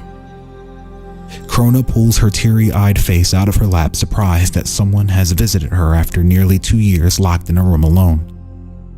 Krona hops to her feet and runs over to Deathtood, hugging her master with tears of joy. Deathtood, with little emotion, wipes her tears away as she asks him 100 questions around the disappearance of her brother, Six. Deathtood lies and tells her that he died of a terrible illness, which shatters her heart to pieces. But don't worry, Krona. His demise can be reversed with your help. She immediately knew what he meant. Show me how far you've improved, Krona. Prove to me that you can live safely outside of these quarters. Krona knew that if she didn't produce the results he wanted, then it would likely be another 3 years trapped in her room before she could display her power again to her master. Deathtood holds up a dead rat in his palm and tells her that the rat is her brother. Krona stares at Deathtood, then the rat. She was under immense pressure but knew what had to be done. She knew what she needed to show him, and lucky for her, she has improved drastically since he was last here. Krona closes her eyes and focuses as we see a vein inflate on her forehead and her nose begin to bleed. Moments pass, and we cut to Deathtood, Krona, and Geneva exiting the facility. Krona takes a deep breath of the outside fresh air and then hugs Grimsbane. She was happy to be free, happy to see others. Deathtood tells Krona to focus, for serious and important matters are at hand. We are serving the Emperor, and maybe afterwards, we can then rescue Six. Suddenly, a portion of the wall turns into a mirror, and out steps Starrift with Serenity hand in hand. Geneva was surprised to see that Starrift was successfully able to capture and return with the last and true Vitae child. Starrift informs them of Aerod's betrayal and questions Geneva's usefulness as if she wasn't standing right there. Deathtood begins to wonder the same.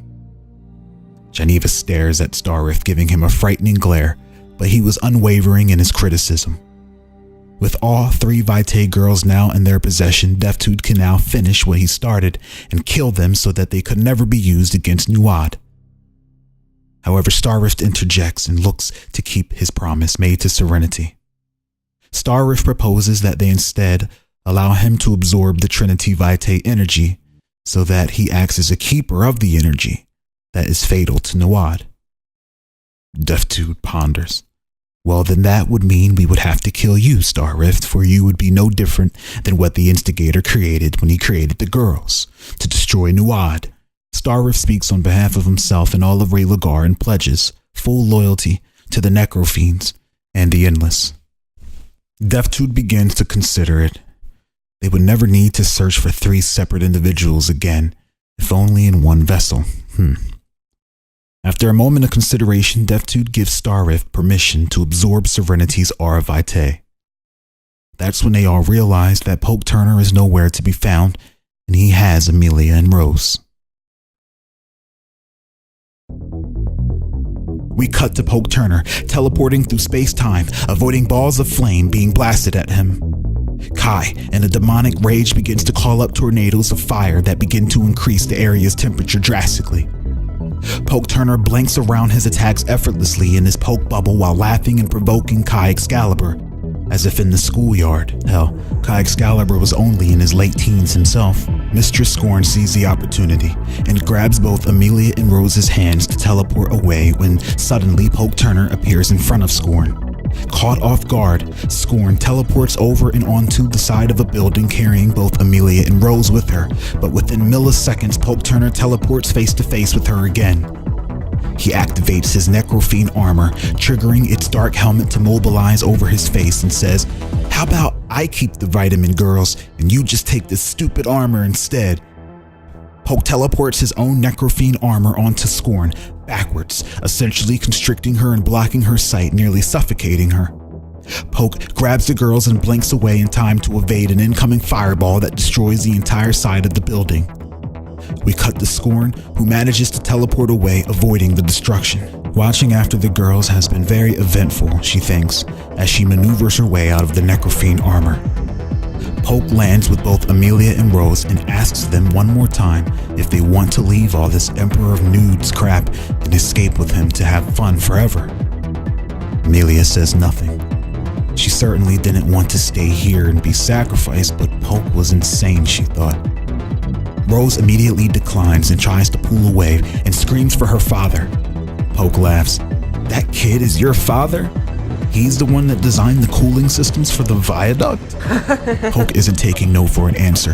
He gets ready to take and teleport Rose away into the Neutros realm, but he is immediately clobbered in the back of the head by a Raylagarian strong-style knee strike that sends him flying forward, rolling and tumbling. Starrift stands before both girls, towering over them. Starrift holds both of his hands out and tells them that he will protect them. Kai sees this, immediately jets toward them. Starrift grows impatient and grabs both of their hands, and on contact he absorbs all of their Vitae energy into his body, his heart, mind, and soul, giving him an instant glow and a golden tint to his eyes. The girls drop to the ground limp and unconscious. Starrift feels the combined aura Vitae of Rose, Amelia, and Serenity coursing through him. He begins to channel the Vitae into his fist of anarchy, empowering it on unprecedented levels. Starrift hears rage-filled screaming and turns to see Kai Excalibur heading toward him like a meteor. More so, in an attempt to protect the girls, Mistress Scorn fires several strings of her webbing unaffected by the scorching heat. It captures Kai, pulling him out of the sky, and hurls him into a giant neon Atlas burger sign. Starrift looks down at the girls and leaves him there. He had what he needed. He then disappears into a mirrored surface. Poke Turner is finally able to shake off the attack, though severely concussed, bleeding from the ears. He was pissed off and was ready to teleport away, but wasn't going to without a few heads to go with him. He sets his eyes on Scorn, but she too teleports away with the girls, leaving him with Kai Excalibur, who we see flying upward and out of the debris, looking to find his daughter missing yet again, and so looking to kill everyone responsible. Poke Turner watched this maniac fight. He knows he's going to charge him, and so Poke waits for the perfect time to blank Kai's head off of his shoulders into his bubble and make his exit. Poke makes a game of it. Kai begins to make his way toward him at blazing speed, but just before he reaches Poke, Kai cools his sodium gas suit to the lowest temperature ever created, 1/2 billion degrees above absolute zero, -273 degrees Celsius, stopping all molecular motion in the area around them as he turns completely blue and his hair freezes over. Kai's aura slams into Poke just as he begins to teleport, and Poke does so successfully. However, Poke reappears floating in his home, the Neutros dimension, frozen solid within his own Poke ball, preserved and unmoved, floating in space. Kai lands on the ground in tears, and then yells Rose's name out at the top of his lungs, dropping to his knees. He suddenly hears a teleporting sound as Rose's limp, unconscious body plops down in front of him. He looks up and sees Scorn 30 feet out. He can only make out her glistening 8 eyes and her curvy silhouette before the brightly lit city buildings behind her. Kai crawls over and pulls Rose into his arms, grateful that she's still breathing. He looks up and Scorn is gone.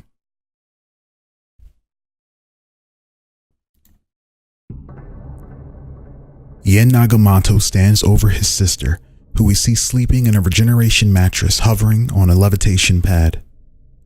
Yen hasn't slept in days though, and the Psycho Blade was beginning to drive him mad. His mind unfit to harness such a tool. Jeddah watches him degrade slowly and warns him of the toll that it's having due to its overuse. Yen's eyes were turning bloodshot and muscles beginning to rip his once fitting suit. Yen was fine, however, and he knew it. His supernatural condition gave him mileage no ordinary person could manage. Jeddah realizes this and backs off. He looked like he would kill anyone at this point. Entering the room, we see a group of psychotic Nagamoto clansmen still driven mad but tamed by Yin's psychoblade.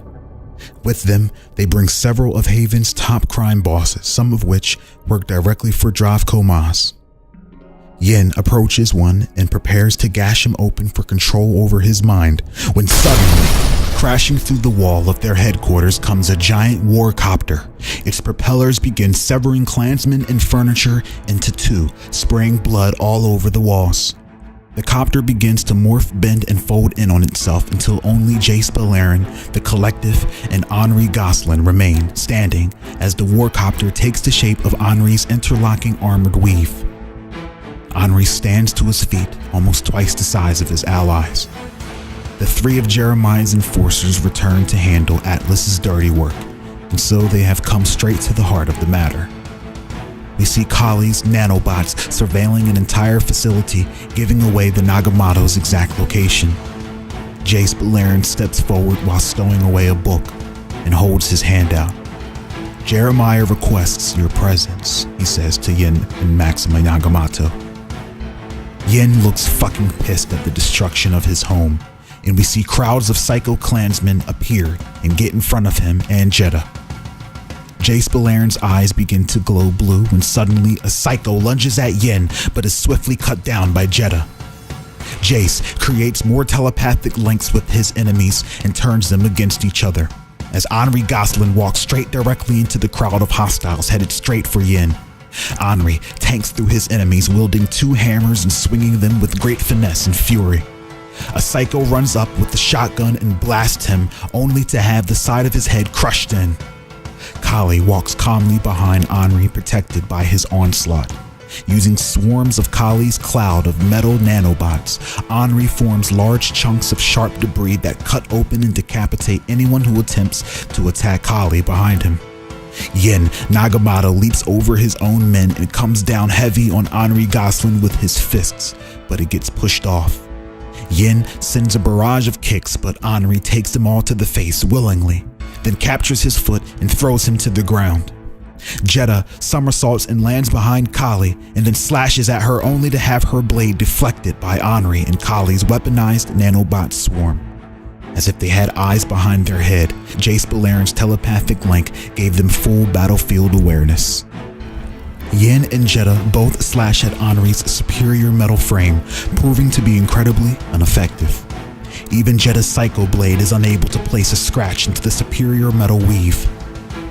He couldn't believe that his own swords could not cut through the metallic G-type. Henri holds up his hand and calls the sword right out of Jeddah's into his own, and then thrusts it into the old man's stomach, downing him.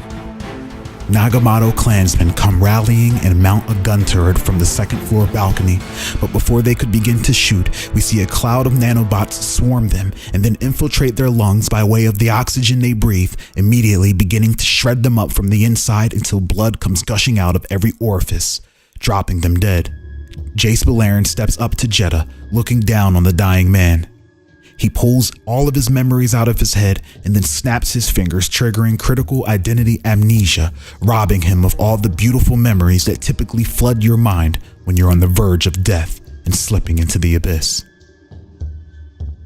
Yin Nagamoto backs up, cornered by Atlas's enforcers. Jace asks him calmly for the location of his sister. Yin spits into Jace's face, but it's blocked by a nanobot shielding. Henri pulls a ball of bloody nanobots from out of the dead clanman's stomach beside him and forms it into a sword. Yin Nagamoto slashes at Henri in desperation, and the two clash blades.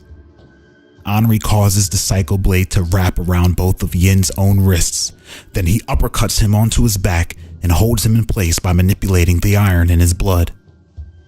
Jace Beleren probes Yin's mind for any important information. He discovers the location of his sister. Akari's in the back. When suddenly, Henri feels an assault being attempted on his mind, but his chi-infused helmet repels Akari's telepathic waves. They all turn and look. The camera pans to the right, and we see Akari, barely standing but trying her hardest to defend her brother. Henri retrieves a metal arrow from off of his armor draws his bow he formed of metal, and sends an arrow directly into her good leg, dropping her to the floor. We cut to Henri loading the hostage Nagamoto siblings onto the warcopter. They were each bound in metal shells with only holes to breathe out of. They prepared to bring their hostages back to Jeremiah when the collective requests to stay behind. Jace and Henri look confused. "Why aren't you returning with us, Kali?" She twitches. "Need time for a full search. Headquarters brimming with bizquirks. Stole technology. Could be useful, could be mine." Henri and Jace look at each other, then depart. Kali watches them leave. She then slowly turns her head north toward Sector 12. It was calling her. We cut to the collective entering Anarchy's abandoned fortress. She walks slowly, marveling at all the deactivated and unresponsive equipment. She enters an armory of machines lined up. Many failed and uncompleted prototypes lay in shambles. She even comes across the corpse of G-types who have starved in their containments. Kali can't help but feel like she's been here before and falls deep into thought, until startled by a scurrying sound in the distance. Kali investigates, weaving through the darkness of Sector 12's junky chambers. Just around the corner is where she last heard it, and so she peeks around and discovers it was just a rodent, but walks into a large figure knocking her on her hindside. Kali activates the night vision on her mask and finds herself sitting in front of the King's Hand android sitting in the dark, like kitty animatronic bands that sit behind the curtain in one of those fun zones for children after hours. She marvels at the machines even in their non-working state. Approaching and admiring the level of detail and the thematic design in the King's Hand. The King's energetic radius emitter was well modified. The Queen's shoulder hinges and oscillating vibro cups were masterfully crafted, and the fabric of the black tuxedo on this android was soft, its flesh more realistic. Kali squints at the android she's observing, not quite understanding how the tuxedoed android fit into the playing card theme, when suddenly the android's eyes glow green and grabs Kali and picks her up by the head. The android begins to speak to Kali, requesting that she calm down. It drops her to the floor to gain her trust. Kali leaps up to her feet and begins to flood the android with nanobots until she realizes it is protected by nanotech itself. "What are you?" Kali asks.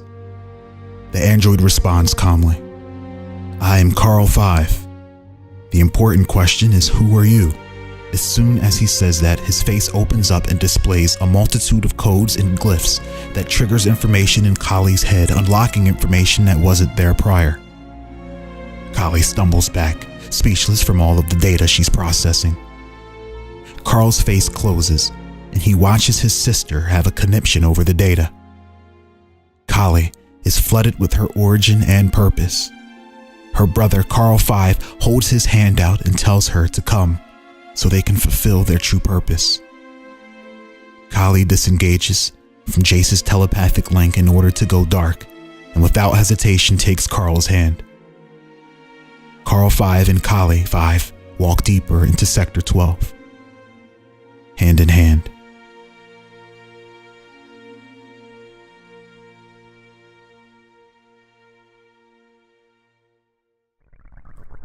We cut to several days in the past in the capital of Nibu being ravaged by a rebellion against Atlas.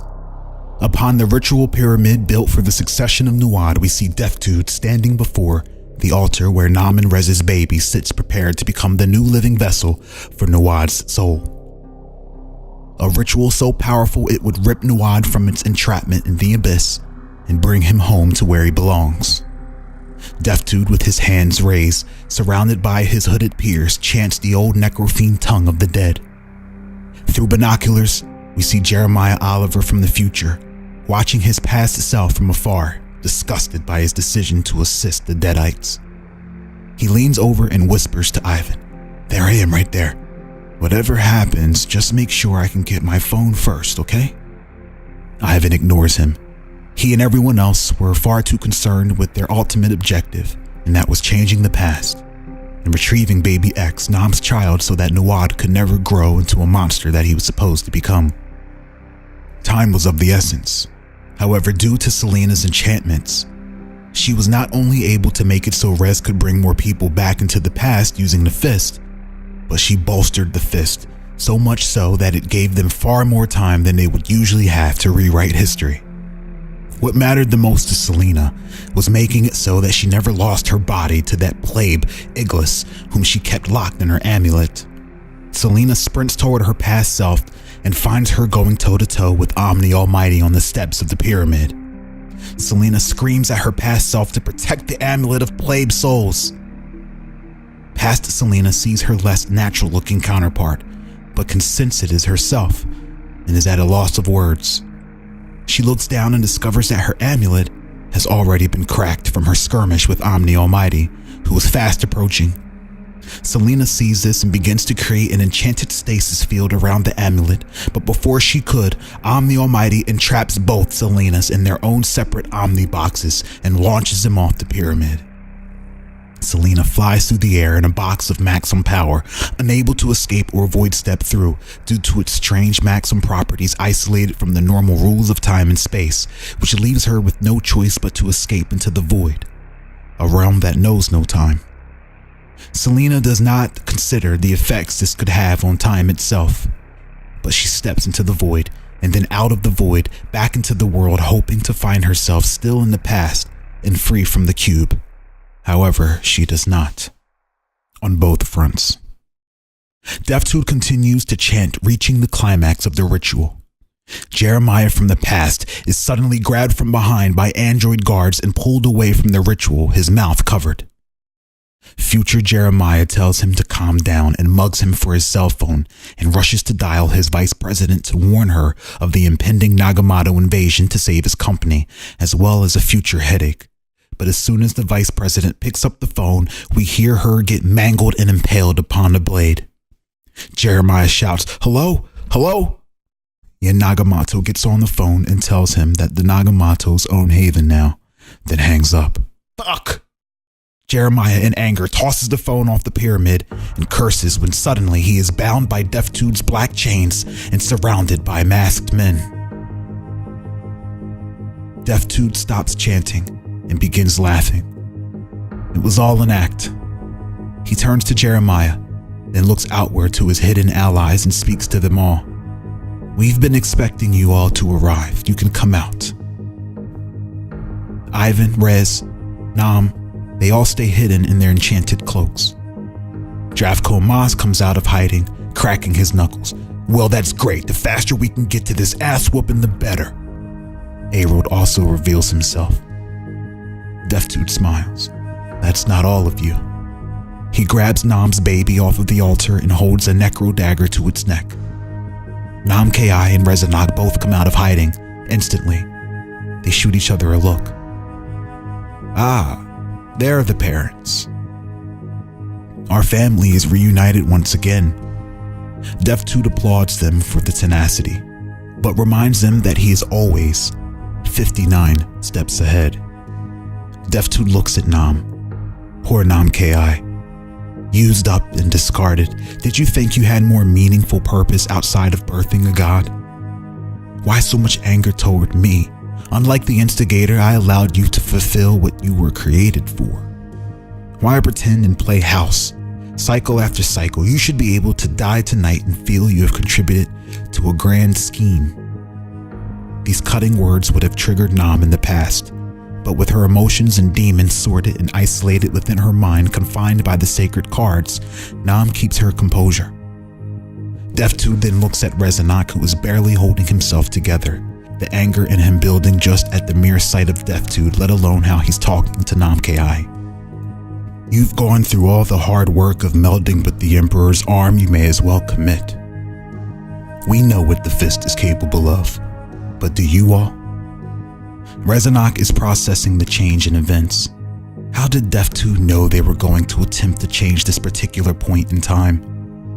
Deftude gives a signal, and a hooded figure reveals himself to be Krona. She opens her arms wide, and within seconds she begins to bend and fold time in on itself, compressing all timelines into one central point. The world around them warps and everyone is overcome with the feeling that is hard to describe. Using ultimate time manipulation, Krona brings everyone back into the present time. Future Jeremiah and past Jeremiah fold over into each other, as everything else does during this technique. Suddenly, walking out of reflective surfaces that spawn all around them, we see the Futurist, Grimsbane, Starrift, Janova, and Reflector appear for the temporal ambush. Krona pushes her power to the limit in dedication to Deathtude and her lord Nuad, and takes it even further, even if it meant dying for her endless overlords. Everything was better than being locked up in a room without her brother Six. Krona plants her feet and begins to pull from a time where Nuad was at peak power, billions some Nuad years ago, then folds that into the time when Nuad was bound inside of the Fist of Endless by Ivan Bakara. This in turn places Nuad in his prime inside of Rezanok's arm in the current time. Suddenly, a spiked chain scythe comes flying down vertically, cleaving Krona's skull into two, and with a sudden jerk, the scythe is ripped out of her head, dropping her dead. Ivan appears from concealment, his beard soaked in blood, but it was too late. Rezanok is overcome with the power of a sentient dark entity in his arm unlike anything he was prepared for. His soul is pressed by Nuad, who enters into his vessel as planned.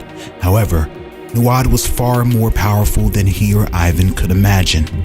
Ivan runs over and asks if Rez can handle it. Rez tells Ivan to leave him. Ivan backs up, and Rezanok activates Selena's jewelry, erecting a force field around him, protecting him through the ordeal, and should Nuad overcome him, he'd be trapped in the field forever. Rezanok closes his eyes and begins to fight for his mind, body, and soul, completely outmatched by the Lord of Liches himself, Emperor Nuad, a being who has done exactly this for an eternity. Dravko Mas wastes no time and runs right for Deathtude, along with Namki and Alex Crow. Grimsbane intercepts and slashes Drav's dense dragon hide ineffectively, but the power of divine lightning from his blade, Oathkeeper, electrocutes Drav, and like chain lightning, it zaps Alex Crow as well, stunning them both. Namki leaps at Grimsbane with a flying kick, then slides under him and makes her way toward Deathtude and her baby. Deathtude smiles while walking backwards as all of his minions leap in Nam's way to protect him. Janiva's harpies come soaring from the sky and attack Nam, but she dismantles them one by one, even ripping the wings off of the last, until she finds herself in front of Janiva, who strikes her with waves of darkness that shoot up from the ground. Nam flips and evades the darkness attacks, being forced away from Deathtude. Arod assists all of his allies with the barrage of homing fireballs, providing cover fire. Grimsbane travels through a bolt of lightning that blasts Arod out of the air. Grimsbane fouls up and moves in on Arod for the kill, but Dravko Mas grabs Grimsbane from the side and slams him into the ground, then begins to stomp his back in.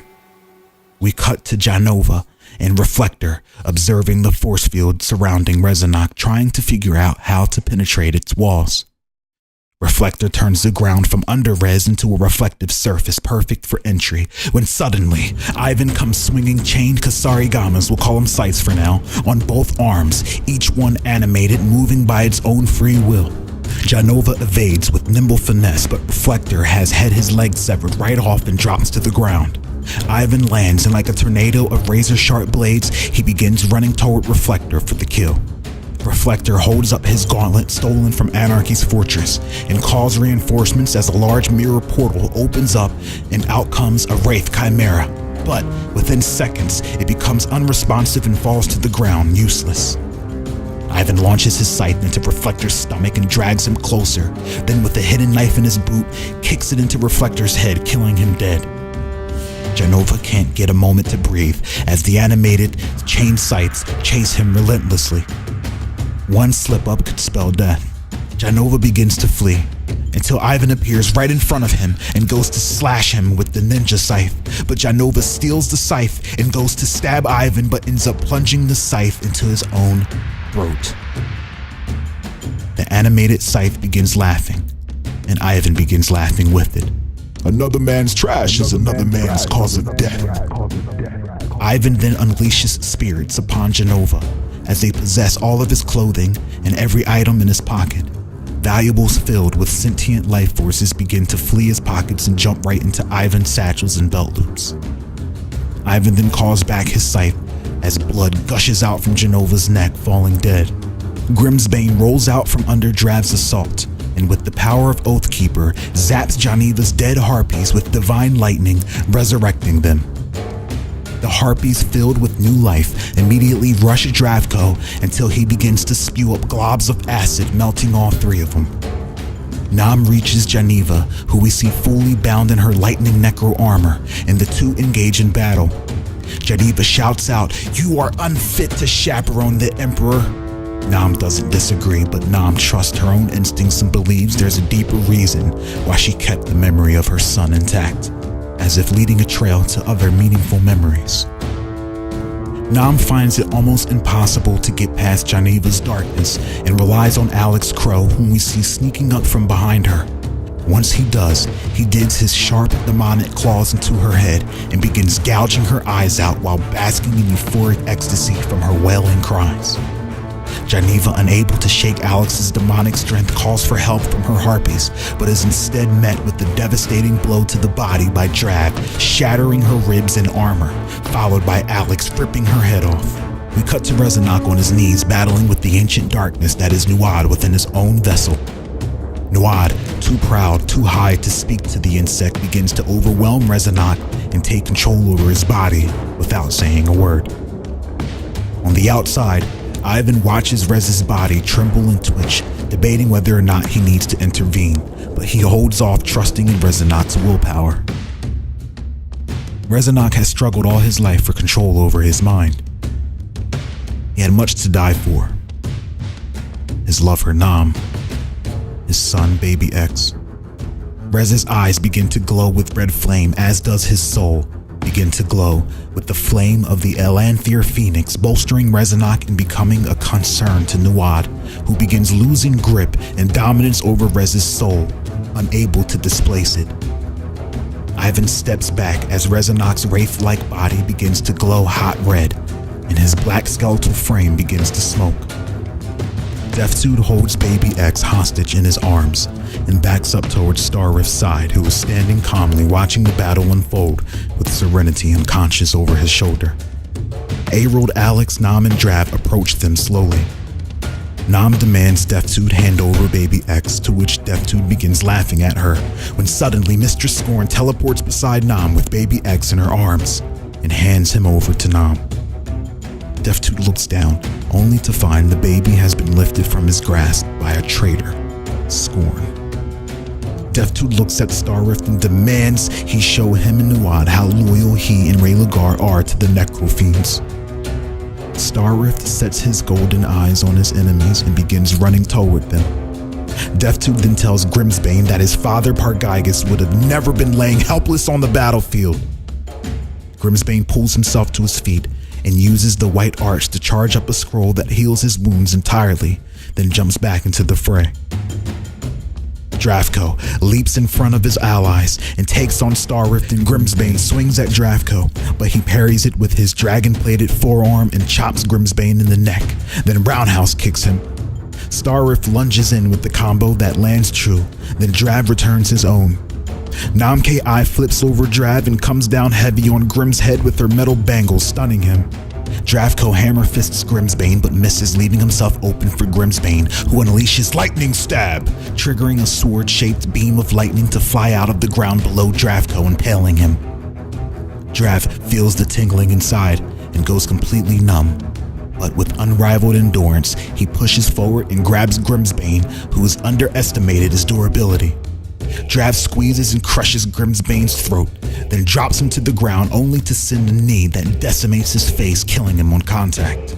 Drav then throws a flurry of punches at Starrift, but he takes it all on the chin, appearing unmoved, and grabs Drav's arm and breaks it, then using Raylagarian strong style, swings Drav into the ground into a submission hold.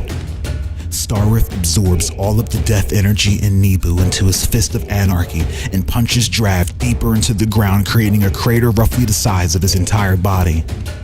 Alex and Arold attack Starrift, but he deflects their fiery barrage with the Fist of Anarchy, and using the necrotech within it, causes Arold's own necro armor to devour him alive, a gory and messy sight. Out of anger, Alex taps into all of his demons, but Starrift punches him off of his feet with the Fist of Aura Vitae energy that causes Alex's entire body to morph and mutate into an oozy mass abomination, and then he explodes. Mistress Scorn looks at Nam and tells her that all of this will have been for nothing if you will be Mistress Scorn looks at Nam and tells her that all of this would have been for nothing if you get killed. You need to escape now. Namkea nods and summons a gateway into her mind and escapes with Baby X and Dravko.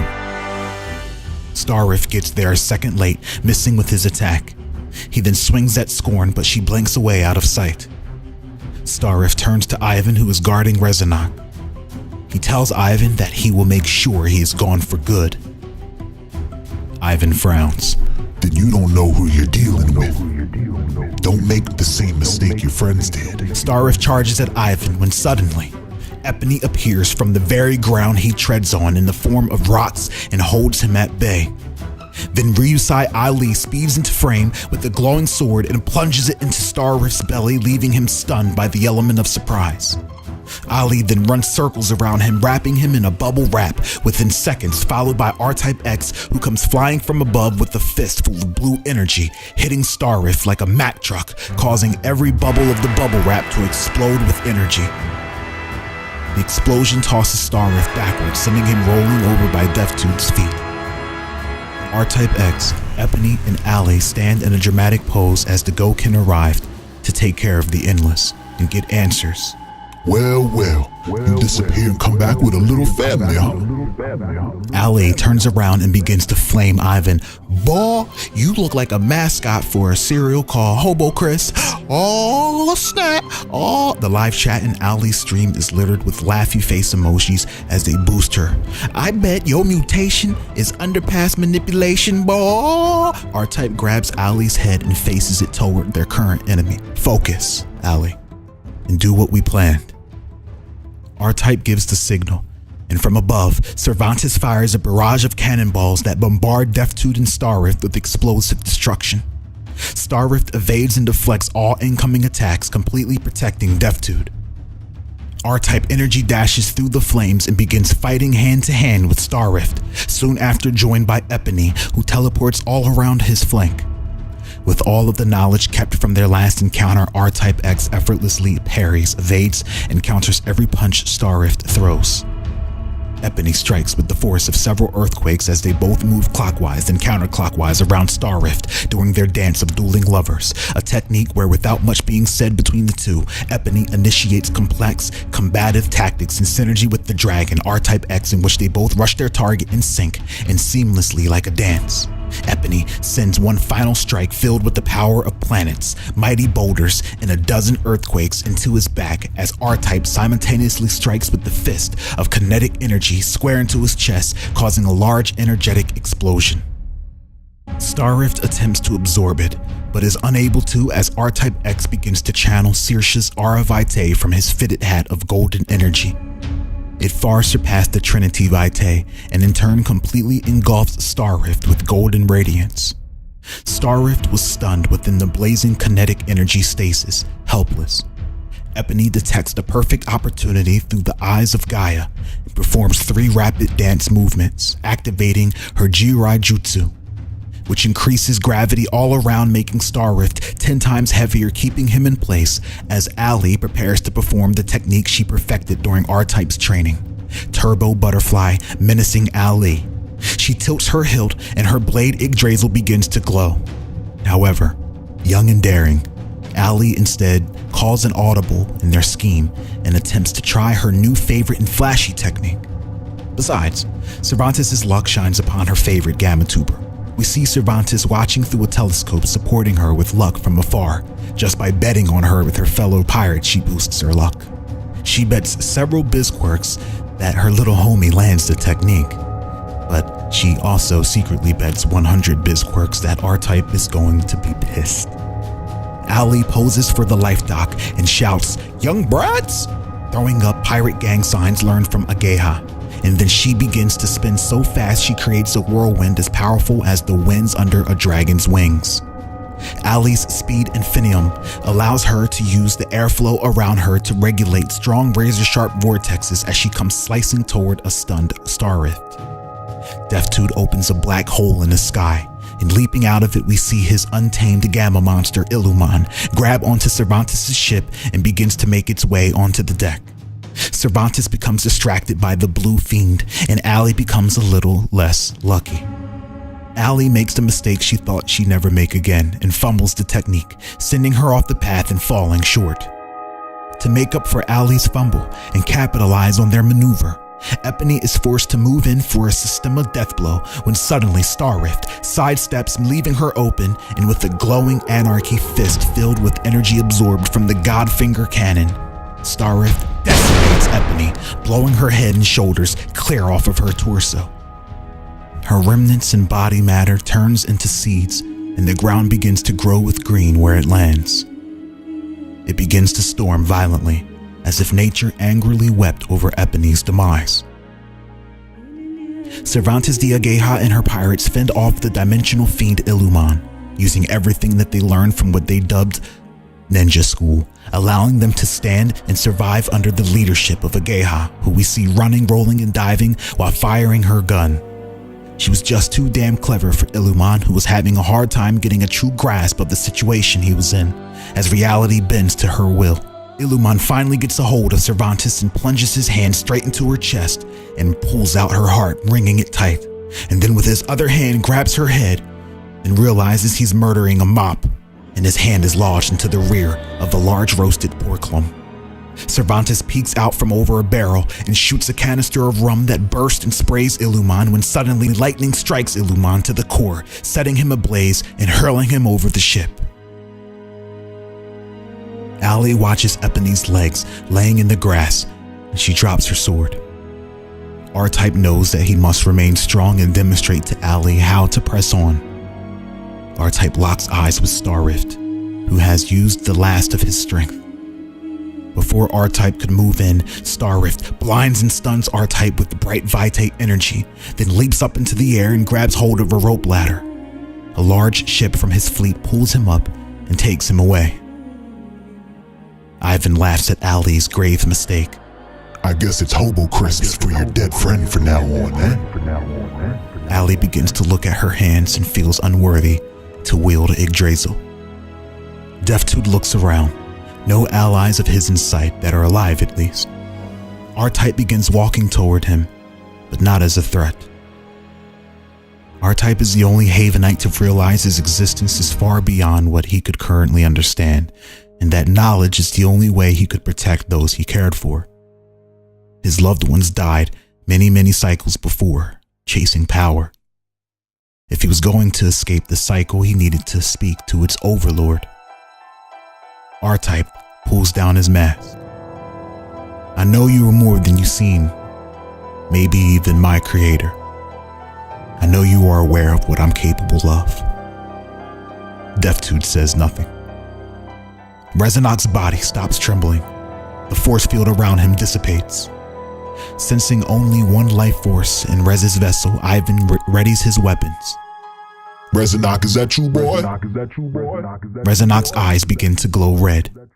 With full control over his own body, Rezanok looks down at his own fists. Off sheer willpower, Rezanok overcame Nuad. He looks at Ivan and nods, then looks over and sees R-Type X and freezes. Deathtude sees Rezanok has overcome Nuad, but was more excited at what he thought would never occur in hundreds of cycles. R-Type X steps toward Deathtude and demands answers. Deathtude looks at R-Type in his eyes. It would be beneath me to create an inferior being such as yourself. Even your creator would agree. That's why he left you in storage as an abomination. Deathtude points at Rezanok. That's my creation. Come, Rez. This is the power you were born to devour. Rezanok feels the emergence of the godly hunger he was able to suppress once he attained every mutation return. The blue lotus glows in the eye of Rezanok, the red Elanthier phoenix like succulent prey. Rezanok's black skeletal body begins to glow red. R-Type turns and looks at this Rezanok, a being he was unfamiliar with. Deftude's eyes get incredibly large and shouts, "Kill him!" Rezanok grows massive pterodactyl wings and with one flap finds himself at R-Type's neck, swinging razor-sharp bones protruding from his forearms. R-Type X slices clean through the bone with the hand of 0-point Lotus energy. Rezanok then mutates in seconds, regrowing another bone spike, though this one more alien than the other, heading straight for R-Type's heart. R-Type attempts to cut through it, but the alien's bone seemed impossible to penetrate, but glances off R-Type's cannon field. Rezanok's torso mutates, stretches, and constricts R-Type like a python and crushes him to dust, revealing it to be an energy clone. R-Type reappears and slices Rezanok's torso in half with an energy blade, only for his body to regrow and in an instant begin slashing at R-Type with multiple arms and razor-sharp claws that cut the wind. Rez's non-stop mutating was incredibly unpredictable and didn't afford any advantages on the account of R-Type's Libra sense. Rezanok manifests a mutation within R-Type X, causing large tusks of various hindrances to begin bursting from R-Type's abdomen, causing great pain, stunning him. Rezanok comes spiraling around with bone blades and cutting clean through the tusks and inches away from R-Type X's head, but gets acutely parried by Ali's Yggdrasil. Rezanok raises his fist and dozens of endless beasts leap out of black holes surrounding Ali and pounce on her, but all of them are cut down in seconds as they pale in comparison to the horrors of Monster Island. However, they keep coming, spawning from all around her. But Ali was so fast that she chopped them down faster than Rezanok could summon them. Ali flies through the air and decapitates Rezanok, sending his head twirling until it abruptly bursts into red flames, birthing a smaller Rezanok that grows back to the original size, fires a gigantic concussion wave of red energy out of its eyes at Ali, but she slices it in half with Yggdrasil. Suddenly, Ali's life dock comes flying at her high speed and clobbers her over the head, then boomerangs back, knocking her off of her feet again. We see Ivan commanding the spirit, now possessing the life dock. He calls out R-Type, telling him to call off his Padawan. Cervantes leaps out of the ship and we see her high in the sky, falling dramatically slow. Her seductive bosom jiggles lusciously. Deftude watches in awe, captivated by her sexy Taliesin combat maneuver, when suddenly Ivan appears behind Deftude, plunging his Kurosagama into his back and ruthlessly drags him to the ground and ties him up like a hog in spiked chains. He then picks up an unconscious Serenity and tosses her over his shoulder. We cut to Jeremiah slapping the life out of the futurist at the base of the pyramid while his two android bodyguards watch. Every time the futurist tries to attack or escape into a portal, Jeremiah's androids intervene with their swift reflexes. Jeremiah grabs hold of the futurist and snatches off his decrepit mask, revealing the decaying face of the Endless Lich. "I'm a man with many dreams and aspirations, so you're gonna be pretty busy." The futurist stares in a daze as his android bodyguard elbow drops the futurist again. The moon behind Cervantes turns bright red and explodes with vibrant roses. The roses pour all over her, Ali, and R-Type X, transforming them. Cervantes' subjective reality brought shit to a new level as Ali is lifted off of her feet and is engulfed by red rose petals. R-Type X is swept up into Cervantes' Dia Gejas fantasy and is basked with blue lotus petals. Cervantes descends from her ship and lands in the middle of them both, covered in buds of illegal haven contraband with a few roses sprinkled in between, as they all pose simultaneously, then explode with energetic and mystical vibrance. Once all the imaginary theatrics subside, we see each of them wearing fluffy, cute, cuddly lotus blue owl costumes, though in reality, they were no different than the big bouncing beautiful baby boy brigade costumes. But in Cervantes de Ageha's world, she was captain of the mother effing Gokin Tigers, and everyone including Ivan believed that shit. Ivan Bakara void steps over to Rezanok, who we see analyzing the spectacle in awe. To him it made no sense. How could he learn to do that? Ivan tries to get Rezanok's attention, but Rez was too far gone and couldn't even notice Ivan over top of the sirens of curiosity and discovery within his own head. Ivan gets ready to kick Rez in the shin when suddenly Rez's eyes erupt with red-hot plasma, almost singeing Ivan's beard off. Ivan hits the deck. Cervantes' pirate fleet begins to form into a super battle mech, but is immediately obliterated by Rezanok's massive plasma eye beams mid-transformation. Rezanok then brings his beams across the sky toward the Gokin Kaigers, destroying Nebu's great capital buildings off in the distance in the process. The Gokin Kaigers all begin to perform over-the-camera jump flips that defy physics and reality, because no matter where they landed, they ended up in an advantageous position, striking Rezanok from every angle. Ivan couldn't intervene because he couldn't tell where he was, relevant to the cameras used to film their flips. Ivan gets motion sickness and looks away. Rezanok, cold and calculated, spectates in awe at the mutations he can't comprehend, trying to calculate and figure out how to reproduce it, not realizing it wasn't reality and will never be possible.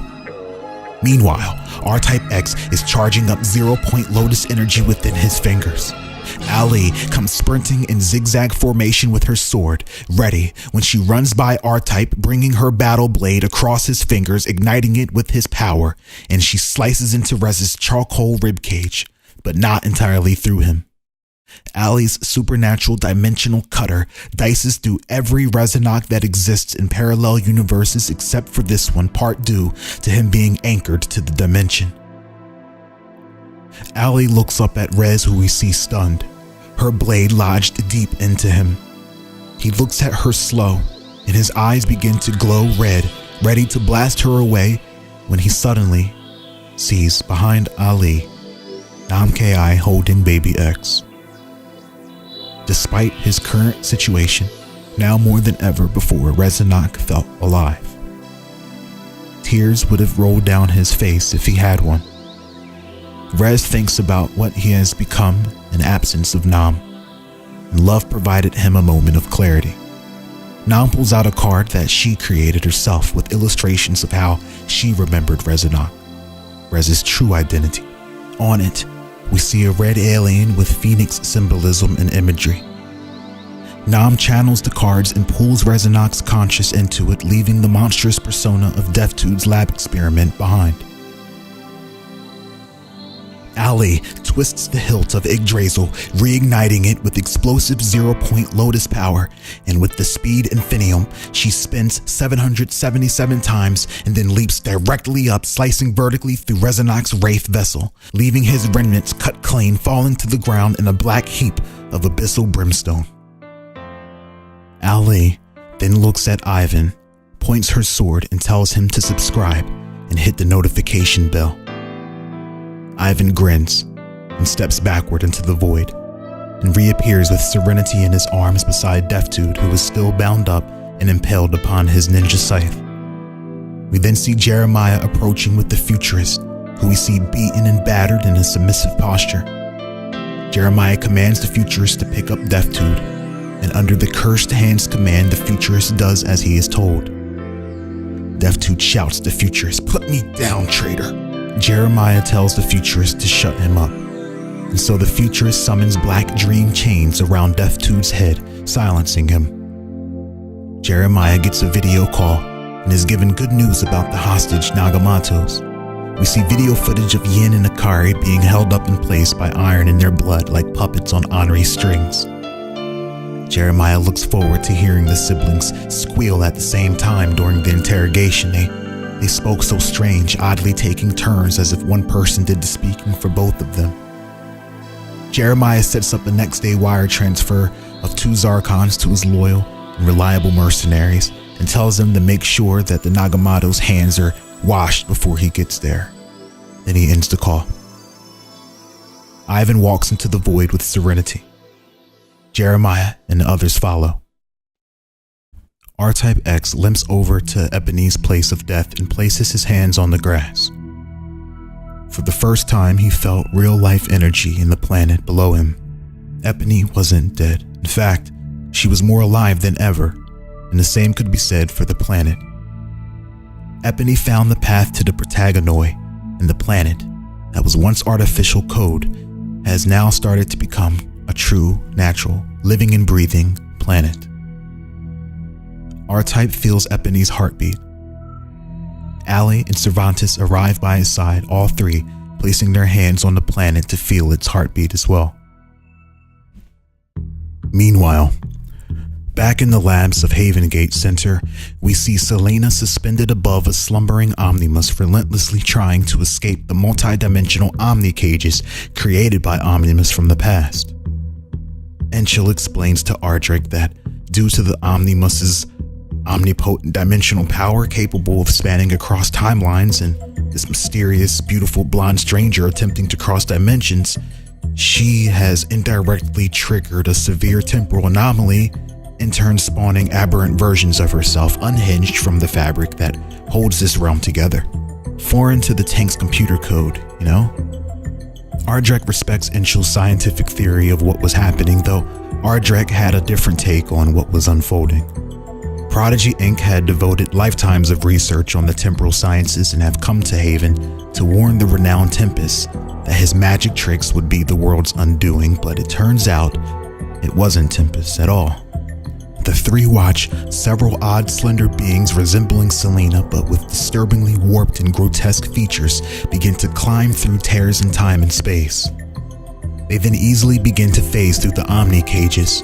Enchil runs and pulls the alarm, alerting security, but we find the whole security team in Haven Gate laying dead with their faces buried in security councils, their backs riddled with machine gun holes, still smoking, blood painted across all of the surveillance monitors. Enchil attempts to escape, but Lord Behemoth and Ardrek lock them all inside the lab. Enchil shouts, "What are you doing? We all gotta get out of here!" Ardrek apologizes. His symbiotic suit begins to morph as he and Lord Behemoth prepare to die with honor. If they couldn't prevent the scourge of the uncryptids from starting, they would delay it as long as possible. The three of them feel an unbearable feeling of heavy dread as the ashen-skinned humanoids creep over to them with their dark, deep black eyes. R-Type X stands up and places his hand on Ali's head. He knows the lesson she learned today was enough and withholds his lecture. He is suddenly hit with the feeling of dread, and a cold shiver goes down his spine. R-Type X's sword awakens and begins to hum, as if calling out to him. He looks down, hesitant to draw it from its sheath, for he never thought the day would come. It was a terrible omen.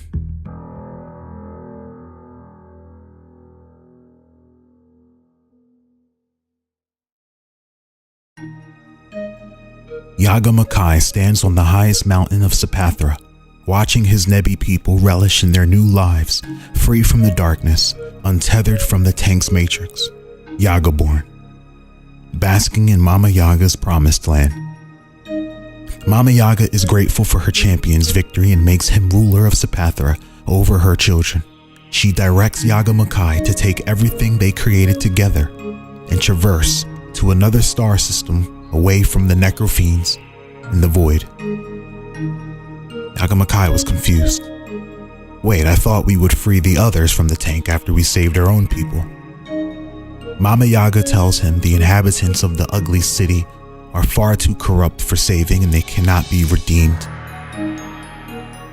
Makai grows angry. My daughter is down there. I'm taking our champions to Haven and we're saving her and everyone. Mama Yaga calmly reminds Makai that serenity is not his blood, and only a seed of darkness engineered by liches and their corrupt science, all of them. She helps Makai see the truth and past the illusion of what he thought was someone he loved, when really it was more of the same darkness. Yaga Makai accepts this as fact. He sets coordinates from the Necro system to the Dragoon star system. When suddenly, just before departing from the tank, Makai hears crying behind him. He turns around and sees his daughter, Serenity, bawling her eyes out, hurt that her father was preparing to leave her behind. Makai can't believe his eyes, but more so feels ashamed. Serenity, how are you here? Ivan Bakura comes phasing into the room behind Yaga Makai, who turns to his surprise. Hello, Makai. Makai is hit with mixed emotions. Oh, I'm sorry. Were you expecting Ryan Zaidi? Ivan fade steps into nothingness, but his laugh still echoes through Makai's quarters. He then reappears behind Makai's adoptive daughter. See, Serenity, Makai doesn't love you like Uncle Ivan does. Ivan Bakra was the last person Yaga Makai expected to see.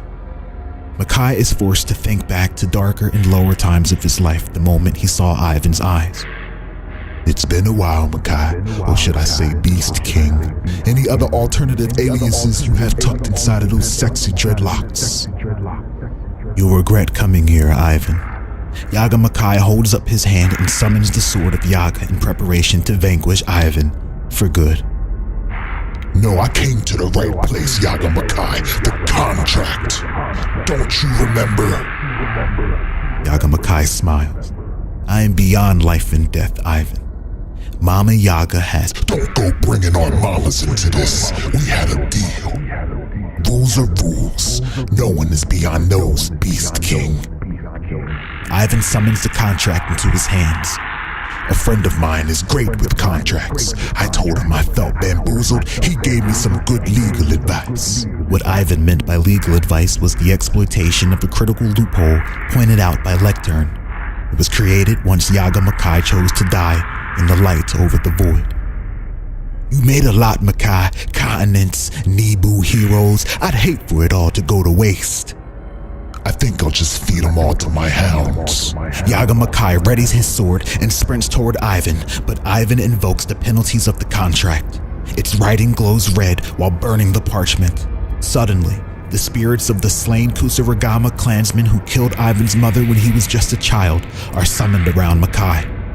Ambushed and unable to be saved by Yaga's deities, Chi Beast, or Nebi heroes, Makai is stripped of his godly armor and is then brutalized in the same grisly manner Ivan's mother was, the sealing of his fate mirroring hers. Uncle Ivan covers Serenity's eyes and sends her back home into the abyss. Ivan then walks up to the edge of Sapathra's highest mountaintop and looks over the land of the beast gods as we see it now crawling with abyssal hounds, slaying and devouring the Nebi people and dragging them into the abyss. The war between the Void and Yaga was over.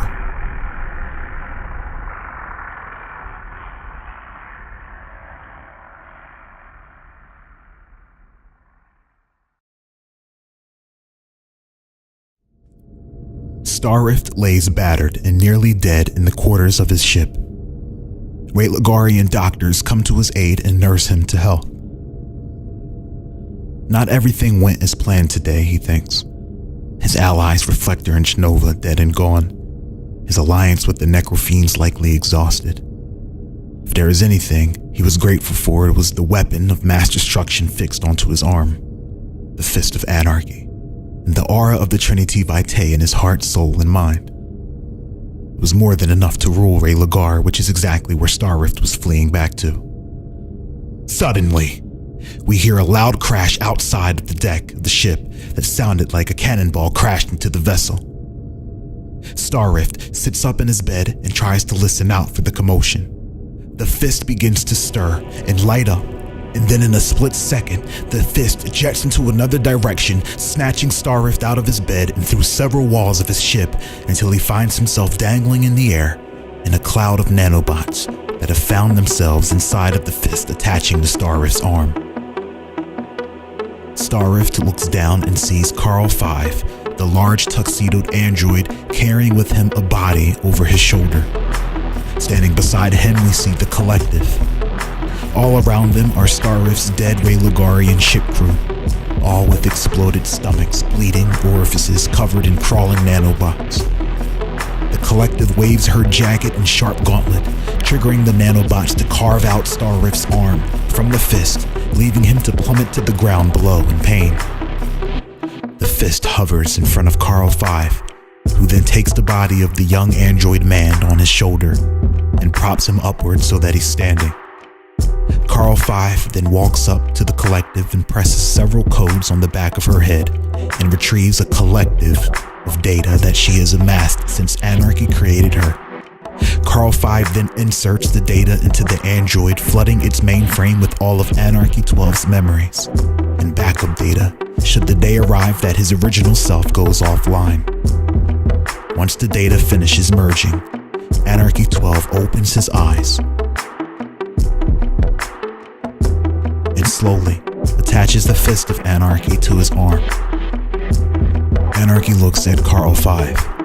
The brutish android picks up Starrift by his head. Starrift struggles while in the grasp of Carl 5 and looks at Anarchy. During his last moments, Carl 5 squeezes Starrift's head until it bursts in his clutches. 2 Judas left, Anarchy murmurs, with glowing, oscillating irises. He then looks at the collective, who confirms she successfully infected every black market item with the Crush virus, rendering them useless. Anarchy nods. Anarchy then closes his eyes, and he begins to look through the eyes of his most viable sleeper droid, Shiro Aoi, who we see walking the halls of Haven Gate's mobile base, waking all of the rest of the droids who have infiltrated Haven Gate by way of the Bulwark Network's Discord servers. We see hundreds of Haven Gate mercenaries with glowing red eyes, revealing themselves to be sleeper androids similar to that of Chronicle. These androids walk the halls, slaughtering unsuspecting allies, along with Psycho Aurelio, who we see running up and down, spraying crowds of Haven Guard with her machine guns. We cut to Aurora, who is awakened by gunfire. But as soon as she wakes, her door opens up and standing there, aiming a shotgun at her is Jared with glowing eyes. Aurora, confused, asks Jarrett what's going on, but he pumps her up with lead, sending her flying into a wall clear across the room. And without emotion, he moves on to the next room. Captain Phoenix, Vimius, and King Obadiah enter Jacob Bastion's room and find him sleeping after a long day of war. Each of their glowing red eyes can be seen creeping closer and closer to him in the dark. Before Jacob could notice them, Vimius impales Jacob through the body and even the mattress with the vibro spear. The androids, confused by the absence of a reaction, go to pull the covers off of Jacob, only to find a decoy with a bald head, a fake red beard, wrapped in repurposed EMP explosives Jacob rigged using Jason Hunter's Nox suit. It's explosive able to fry and disable anything powered by electricity, including the base itself, severely and for good. We cut to the outside of Haven Gate, miles away, on the outskirts of the district. Jacob stands there looking at Haven Gate with a look of sorrow and a detonator in his hand. Beside him, Tempest, Marshall, and Dennis Bateman. Thanks to an entire month of deep infiltration and data collection as a triple agent, Dennis Bateman was able to tip off Jacob on the infiltration of sleeper androids planted by Anarchy. Forced to use legal methods since all of the black market tech became unusable, Dennis was able to ring-fence most sleeper agents. Jacob Bastion was speechless, filled with anger, rage, and little pity. All the relationships he thought he forged, the bridges he built between strangers who he thought shared the same goals. Nights upon nights spent with Jarrett planning ahead for Haven Guard's success. The potential union between the Ossurian kingdoms and Haven's protectors. Their emotions and personalities felt so lifelike, but it was all a lie. So many lies. So much love and trust lost. He thought Haven Gate was growing. Anarchy 12 manipulated Haven Guard into fighting his own battle against rogue AI, who could have proved to be great potential allies. Haven Guard was nothing but another chess piece on his board. Jacob looks down at the detonator in his hand and looks up at Haven Gate's large mobile base built off of deception. Jacob detonates the EMP bomb, and they all watch Haven Gate implode by way of an electric maelstrom that lights up the entire district and Discord server, purging Haven Gate entirely, sweeping every hall, corner, and crevice of sleeper androids. Only survivors of the brief android invasion remained. To think, Ninja's cure would have exterminated an entire species if his vision came 1 minute later. Tempest exhales. So much pressure. Marshall approaches and shakes his hand. He apologizes for even thinking for a moment Tempest would betray the people he fought for since the beginning. Tempest realizes Marshall's hand is filled with the Mesa Mart shopping voucher. Marshall grins. I would have pulled it from behind your ear, but didn't want to frazzle your hair up. Tempest smiles and the two hug.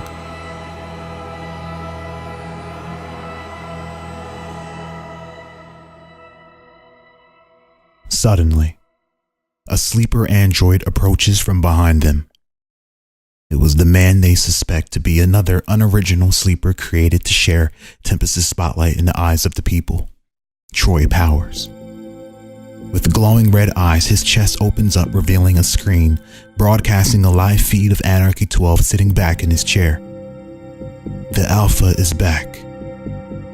Now are you ready to bow to your master? As soon as he says that, Sector 12 lights up with red lights reminiscent of blood, symbolic of what was to come. Perched on top of Sector 12, we see Jared's blood-red Prometheus unit hunched over, watching the entire district. Jacob pulls out solid steel, his modified powerhouse of a pistol, and aims it at Android Troy. He immediately pulls the trigger only to find that the gun is no longer in his hand. Jacob looks over at Tempest, who is now holding solid steel, his eyes filled with hate for the first time. Tempest wastes no time with one-liners and blows Troy's head clear off of his shoulders, sending the droid collapsing to the ground, but also breaking his own entire arm as the kickback sends Tempest's hat flying off of his head. Marshall Mesa pulls out a Mesa Mart brand splint and begins to tend to Tempest. Jacob walks over and picks up his gun, takes a swig of Dulaman Fire whiskey, and stomps on Troy's head, crushing it under his boot. He realizes that Haven Guard lies within him, and as long as the Hope Diamond wants him alive, Hope will remain alive.